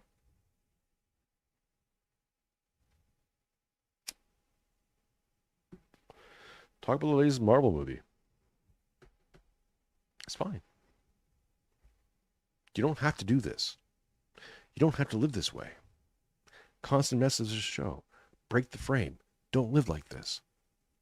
Do something. James Burnham in The Managerial Revolution talks about how during the early phases of World War II, the Germans had no problem getting people enlisted. They had no problem with volunteers because people wanted to fight for the fatherland. British. Oh, here we go. I got 4 more super chats to go, and we'll do a stream tomorrow, doing some power washing and listening to Alex Jones talking with Tucker Carlson about the globalist death cult, transdimensional globalists, little hats, we're like fish. We'll be talking about them tomorrow. But it's only when we hit that goal. We hit that goal, I'll do the stream. Establishment, French establishment, and American establishment had trouble recruiting in a time of mass unemployment. Why? Because people were not motivated to fight for abstract notions like liberty or justice or capitalism or, whatever else, whatever other slogans they threw at them. They weren't strong, whereas nationalism was strong. That's why Stalin had... But all these things are metaphysical claims, AA. At the end of the day, and this is your problem being an atheist, you can't deal, or nominalist, you can't deal with the metaphysical claim. Whether it be glory or heroism or nationalism or unity or whatever the claim is, it's a metaphysical claim. Whiteness doesn't really exist in the sense that every single group is going to fall into that group eventually. I saw this happen in Canada. Live in Quebec. If you're not pure laine, it doesn't matter if you're white or European. If you're not French enough or specifically Quebecois enough, you're not pure laine. You're not part of the in group. You're on the out group. These will always happen. Differentiation happens. It's a human thing. It's part of the fallen nature. Sure, whatever you want to define it as. But it's a metaphysical claim. All of it. LG Brandon Walsh, good to see you back, my friend. LG says, you earned it in your bag tonight. The fast feast line was a bar, and I'll teach it to my kids. $10, appreciate you.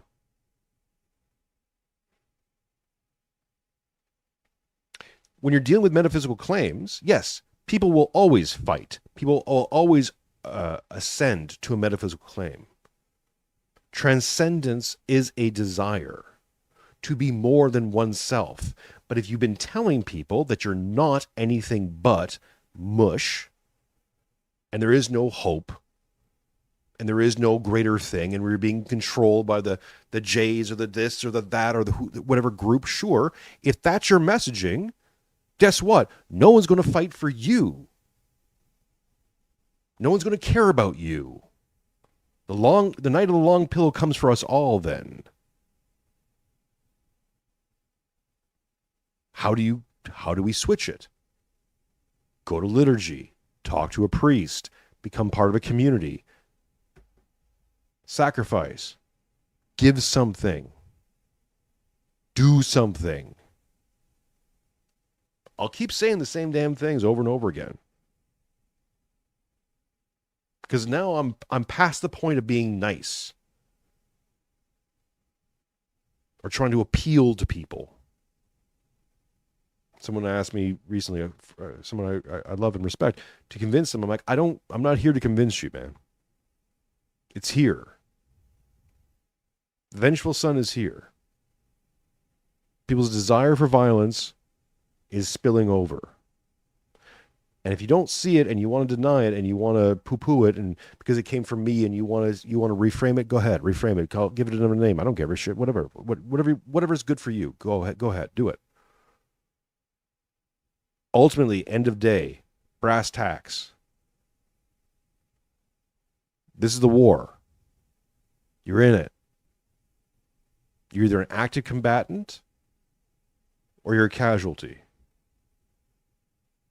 Which you want to be. To move to nationalism to get Russians motivated to fight that war.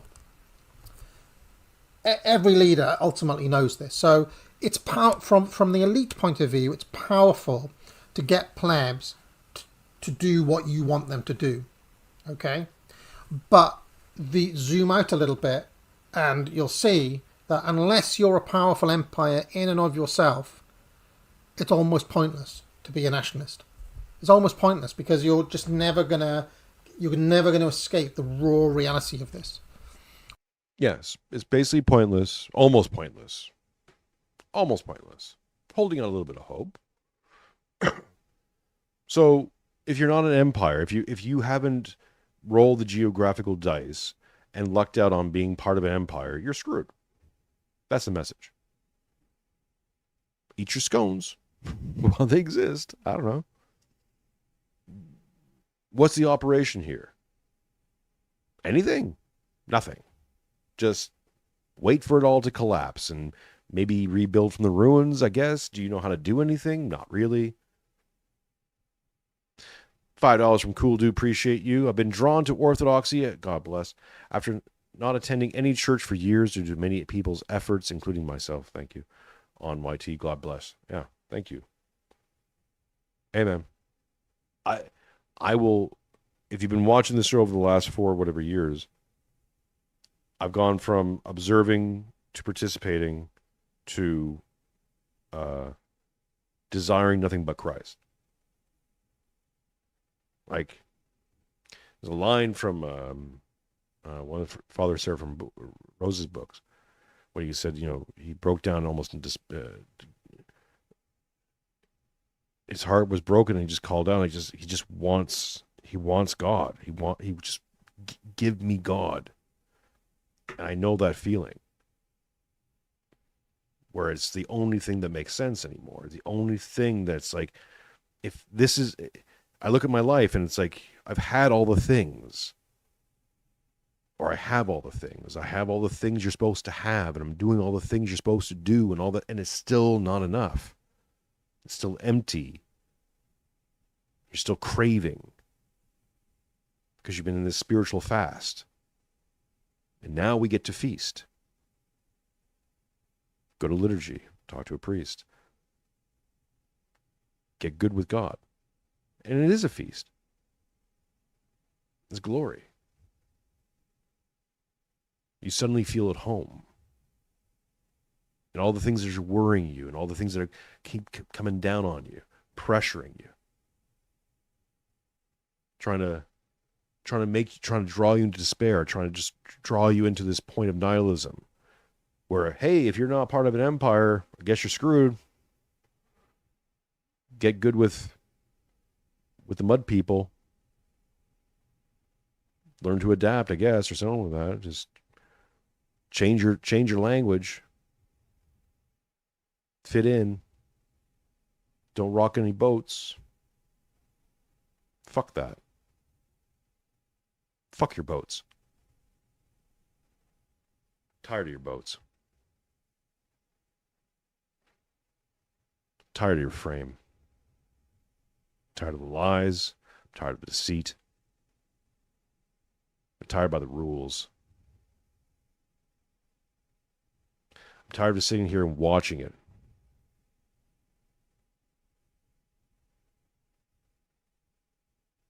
And having no recourse. And having that anxiety and knowing that your ass is out in the wind. What do you do? Who do you have? Who do you really have?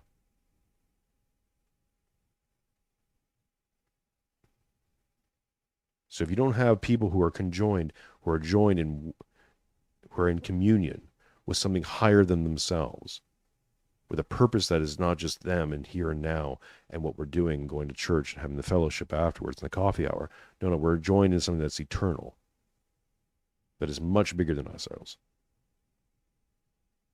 That is the bricks that we use to build, both symbolically and physically. If you don't have that, you have nothing. That's what was taken from us. And that's what we take back. CyberChud 499. I think you're the only channel untangling these Christmas lights. Jason A. released this series to resounding, huh? Oh. And I know, I get it, right? And his defenders are going to say he's kayfabe. And maybe it is. Maybe it is. But I don't think so. I clocked this in a long time ago. I like me some Don the Pleb. And I watched A throw Don the Pleb under the bus. I watched him throw a lot of the other people under the bus. A lot of names in the chat tonight. A lot of people watching this. I'm sure a lot of people watching this in the future will either say something or not say something. And this guy's no good, man. And when you start realizing it and realize that it's not just, and it's not just him. There are many others who filled a vacuum because they could and promoted certain ideas, and the ideas can be used. God bless. Right? Curtis Yarvin brings up some ideas I think are very useful. If useful in nothing else, not from something I'm going to use, but to understand what other people are thinking. It's a weather. It's a weather pattern. I'm a weatherman. I'm telling you which way the wind blows. Do with that what you will. That being said, when you get into these ideas that these guys are going to tell you everything and be able to discern anything, they can't. They have no ethics. None. So they'll turn on a dime, man. And that leaves your ass out in the wind? Too bad. They've got you thinking and saying a whole bunch of stuff, and as soon as it becomes unpopular, as soon as it becomes risky for them, they'll leave you in the frying pan. Never feast with those you would not fast with, or those who would not fast with you. And again, I have nothing against them. It's not personal. It's not a judgment in terms of damn him, or I forgive him. Go ahead. It's easy for me.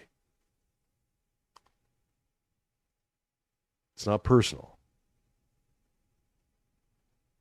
But I feel I have a responsibility to anyone who watches this channel to try to break that frame. Because I'm trying to break that frame. I know how hard it is. I know how much of it will feel like a humiliation, but it's actually just it's a true humbling. And to get to acceptance, you have to pass through humility. And humility comes in many levels. And it's very difficult for the modern man, because you feel like you're already brought low. And you have been. In many ways, you are eating the food of the pigs. And that's why you have to have that realization, like the prodigal son, get up and return to the Father, to repent and rebuild. Return, repent, rebuild. If I say nothing else, if I've given you nothing else in my entire life, use those three things. Return to the Father, repent of your sins, and rebuild. Has to happen. Will happen. It's going to happen. We've just got it started. What's the best that you can hope for, really? The best you can hope for, as I've talked about, is a devolved, self-governed unit, something like that, which may be organised along ethnic lines. Maybe. This might, I mean, this, in the current setup, if the elites decided, right, well, rather than try to have this forced integration model, which is never going to work, we're actually going to do multiculturalism in the manner of the old millet system, right? There's a black area with a black tribal leader. There's a white area with a white tribal leader. There's an Indian area with an Indian tribal leader. They all report in to the sovereign, right? That's the history of Britain. AA. The Welsh, the Celts, the Britons were all separate areas, kingdoms, that landlords, lords of the land, who gave up a part of their sovereignty to a king, who led the entire kingdom, who united the kingdoms. And they just gave part of their sovereignty to this king who would rule the kingdoms on their behalf to stop conflict, mimetic conflict. The more alike people are, the more rivalrous they become. So you have a bunch of landlords who have a bunch of armies and peoples who are always in conflict. So they say, to end these conflicts, we're going to take a 10% of our sovereignty and put it into this office of the king. And the king will become the arbiter of sovereignty itself. They become the seat of sovereignty. This is the importance of kings. This is why monarchy and hierarchy is important. You don't get there without any other system. It doesn't exist. It can't work. That's why it's reducing to tribalism. But even when it splits apart to tribalism, the tribes will then need a chieftain. They will elect one over time, because that's how hierarchies work. It's how human beings do. So the only question is, are you going to submit to the authority? Are you going to try to make sure that whatever the future authority is for yourself or your children or your lineage will be a proper authority maintained and informed by a proper morality? If that's not how it is, then they'll be ruled by some J or whatever, someone of questionable moral standings. And the only way you can assure their moral standing is by tying them to a tradition, which is upheld by a religion. And if you're the West, that's Christianity. Get your head out your ass. To the Sultan. But whatever goes on in those areas, in those enclaves, is up to the local leader. Will Emanuel says a very good thing. Speaking of elites, become a member. Become a member. $2 gets you in. $25 is the preferred member status. That's where you become the true elite. The Excelsior Club is the elite club. But for all the rest of you, $2. That's it. Give me $2. Easy. Or send it over on Streamlabs. Send it over on PayPal. That's nice. I like to have it in my pocket. Either way. Like, subscribe, share. Do the things. Do the free stuff. That's the Mironchuckle zone. The Mironchuckles do the free stuff. The Mironchuds, give me $2. and send some money any other way. And the Mironchucks, my friend, Mironchucks do all the above. They like, subscribe, they share, they tell people, that they let the people know where we're at. And they send me money, and they support, and they're in the chat, and they show up every time. Don Browning just sent 5 Mironchuck gifts. Don Browning, by the way, is one of the greatest Australians ever existing. She is a Mironchuck of all Mironchucks. God bless you, Don. Okay, let's get through this last little bit, and we'll sign off for the evening. They haven't done that as of yet. Okay, maybe at some point in the future they will, because that's a model, like I've talked about, that can endure for hundreds of years. Whereas what we're doing now doesn't really endure, as we're seeing, it kind of falls apart. Look, Charlemagne said, maybe he's doing something good for Britain, and that's fine. And whenever Charlie only cares about the UK, I care about Australia only because I live here, and so that I'm in a different kind of zone altogether. That being said, it's like, look, mate, Britain's being invaded by the Muslims. You have areas in Britain where they're putting Christians in jail for praying, and yet allowing Muslim prayer to exist without any kind of question. You got to address that. That's a spiritual war. It's literally a religious war. And right now, AA, and maybe his Persian influence is speaking, I don't know. Maybe he doesn't have a problem with the Muslims because he could maybe get coded that way. I don't know. But either way, that's your problem right now in the UK. And if nationalism of a kind, Christian nationalism, white nationalism, British nationalism, something nationalism, is going to be the calling card, it's going to be the force against the invasion of Islam into your country, which, by the way, you should be concerned about. You got a daughter? Should be concerned about that. No guarantee that the Islam being substantiated in your country is going to be the secular kind. Are you going to secularize them over time? Sure, maybe in 40, 50 years, they'll just turn out to be nominal, Muslims, Muslims in name, cultural Muslims. Sure, maybe. Or maybe they become you become Afghanistan. Oops. Because at the moment what they're doing is they're kind of favouring, or they have been favouring, minority groups over the majority, and that's kind of not a recipe that lasts. Actually, it does. It can last up to 80 years. All right, I think that'll do on nationalism. I've kind of said this quite a few times before. This is okay. Basically, is this. Word concept fallacies notwithstanding. Let me take this off here. It's not updating. Word concepts fallacies notwithstanding. Right now in 2025, you're going to need a calling card, a frame, a word, a thing, an ideology, a vehicle. If it's not religious, because you're not calling people to become religious, then it'll have to be something secularist. Nationalism is the secular version of a religious side. A discernment, a setting apart, a border. This people group versus this people group. Now, I'm all for destroying the dialectic. The only way you destroy the dialectic is breaking the frame. The dialectic upholds the liberal frame. So if you want to get free of the dialectic, you got to break the frame. You want to do that? I'm your friend, man. I'm your bud. You don't want to do that? Well, guess what? You get what the frame gives you. And right now, if you're in the UK, it's giving you virulent Islam. Enjoy. Oh, and Hinduism as well. You're becoming Singapore.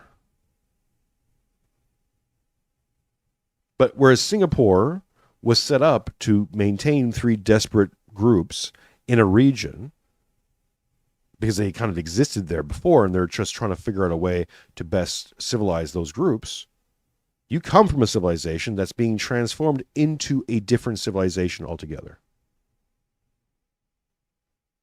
And maybe that means something to you, maybe it doesn't. But the core principles of Western civilization have been Christianity. You need it. All the other things you like and you rely upon go away without it. Decency, law, community. Doesn't have to come down to skin, by the way. I've said this on the show many times and drawn heat for it, but I'm not a racialist at all in terms of skin color. Right? I'm not an ethno guy. I am a cultural guy, though. And I certainly am now a massively religious guy. You want to call me a religious bigot? Here we go. Because without a clear idea of religion, tradition, people, region, culture, identity, language, history, without these things functioning, along with a ruler and a religion that substantiates those things, that all these things are operating in tandem and substantiating each other constantly. Without that, you do not have a civilization. If you don't have a civilization, guess what? Everything else doesn't matter. Does not matter. Because we are civilizationalists. We exist in a civilizational frame. We build. Why? Because we do. That's what we do. We're builders. It's how we function. It's in our DNA. It's what we're called to do. And anything that blocks us from doing that is enemy. Cannot exist. We cannot coexist with the primals. We can't coexist with people who don't want to build and maintain civilization. It doesn't work. It's not their civilization versus ours. It's civilization itself. Period. And you're either in the frame or you're out of it. And that civilizational frame doesn't need liberalism. It's not required. Break it. For yourself and for others and for your children and for your generations. That's where we're at now, folks. All right. I've said my piece. If you enjoy this kind of content, let me know. Put the comments in the section. Put the comments in the comments section and all the rest of it. Like, subscribe, and share. I'll be back tomorrow. We got 4 more. Can we get 4 more super chats before we sign out on YouTube? Just because I said it, so we're going to make the thing, and we'll be back tomorrow. If we hit that super chat, we'll be back tomorrow, and we'll do a little bit power washing, listen to a little bit of Alex Jones on the Tucker Carlson. What else is the chat saying? Julio says, I just wish mommy and daddy would stop fighting for no reason. Well, yeah.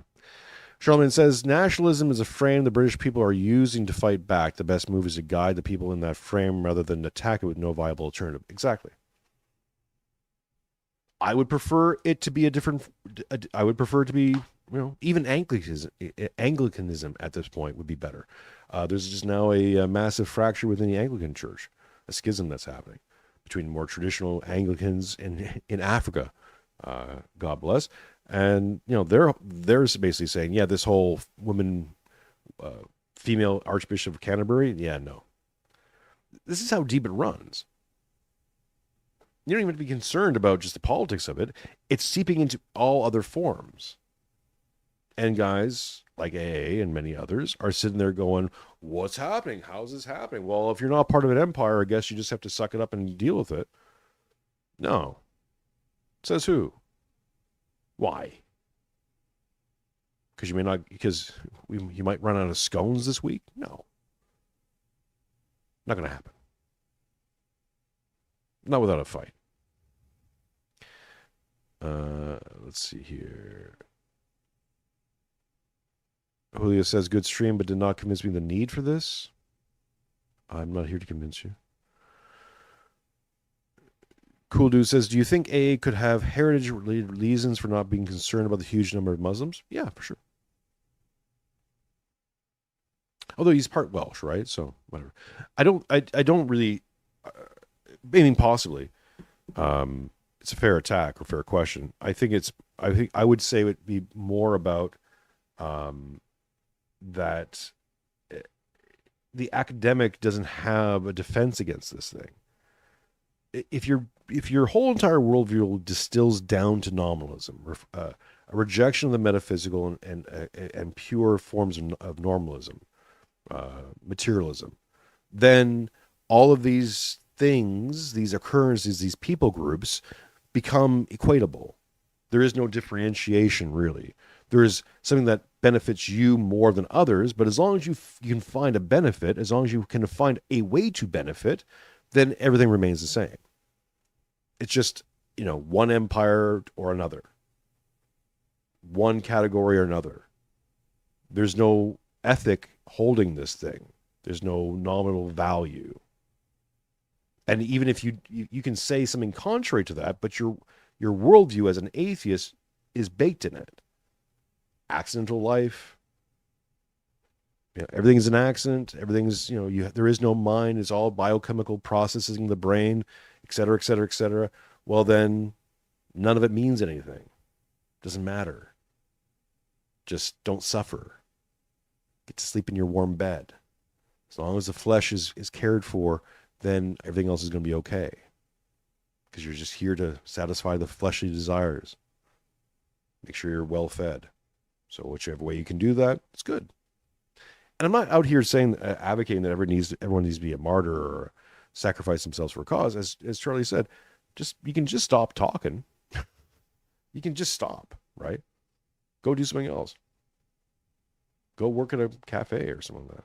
But you can't, right? Because you only want to move parallel. You want to move up or parallel. You never want to move down. And that would be the sacrifice, right? Stop doing what you're doing. Okay, what else do I do? Well, either change the channel to talk about something you don't even want to talk about, or something that's coded low class, or give it up all entirely and go work at the 7-Eleven. I've applied.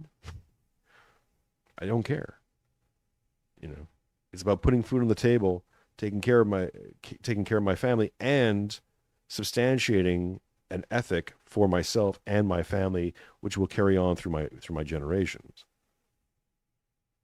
That doesn't have to be with a show, but it does have to happen. And I can't make that. I couldn't do the show presenting myself as something that I'm not. And that doesn't make me better than anybody. It's just somebody saying I can't do that. And when people do, if people are doing that, it mystifies me. It's like, well, why would you even do that? Do something else.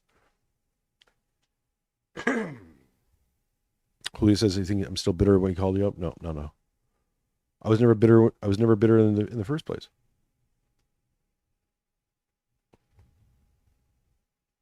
And also Julio, he never called me up.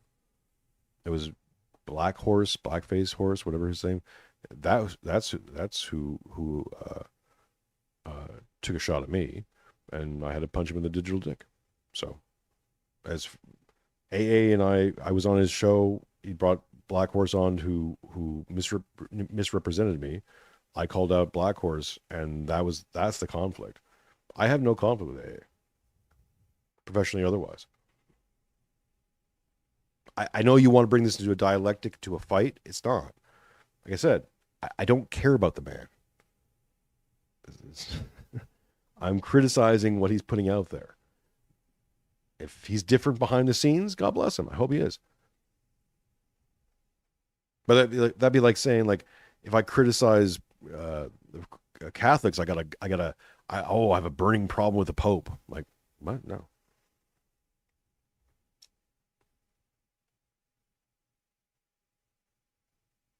Cyberchest says Black Horse has a sore ass. He's always mad about something or someone. Yeah. Well, I won't get into that whole thing. But yeah. Anyways. All right, folks.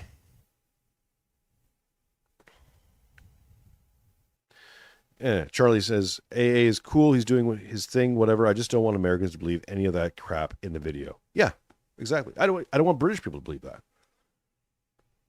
You can speculate wildly onto his reasons and stuff like that, and I'm fine with whatever reason he is. Whatever reason he has is his reason. Is what it is. But at the same time, not calling it out and not saying, hey, this kind of thinking leads to bad results. I mean, what else are we doing here? Why bother having a channel if not doing that? Ladies and gentlemen, thank you so much. Appreciate each and every one of you.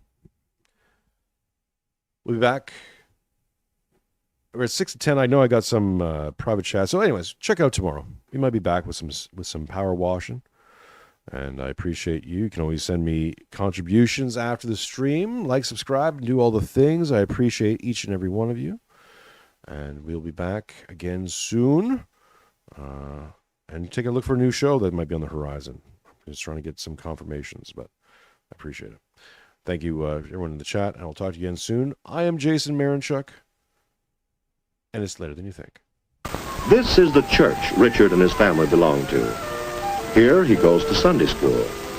There are other churches in town for people who worship in ways different from Richard's family. Millwood has a radio and television station. The programs come from this building. Many people, they are the men and women who act in these programs. Some men operate the big television cameras. Others control the pictures as they go out over the air. They see to it that Richard gets the right program at the right time. He often watches television at home. The programs are fun, and sometimes he learns a great deal from them. Then there are the movies. The Andersons go often to the neighborhood theater. One evening every week, Richard's father goes bowling. He belongs to a bowling league with some of his friends. That's his favorite evening recreation. At night, when Richard goes to bed, he may have thought very little about his community, what he has done for it, and what it has done for him. But the community's work never stops. There's bread to be baked, bread which Richard will eat tomorrow. There's milk to be processed, milk which Richard will drink tomorrow. There's the newspaper to be printed for people to read in the morning, and electricity to be made, and water to be pumped and filtered, and telephone calls to be put through day and night. So the work in Richard's community goes on day after day, night after night. People working for each other, depending on each other, all of them partners in making their community a better place in which to live.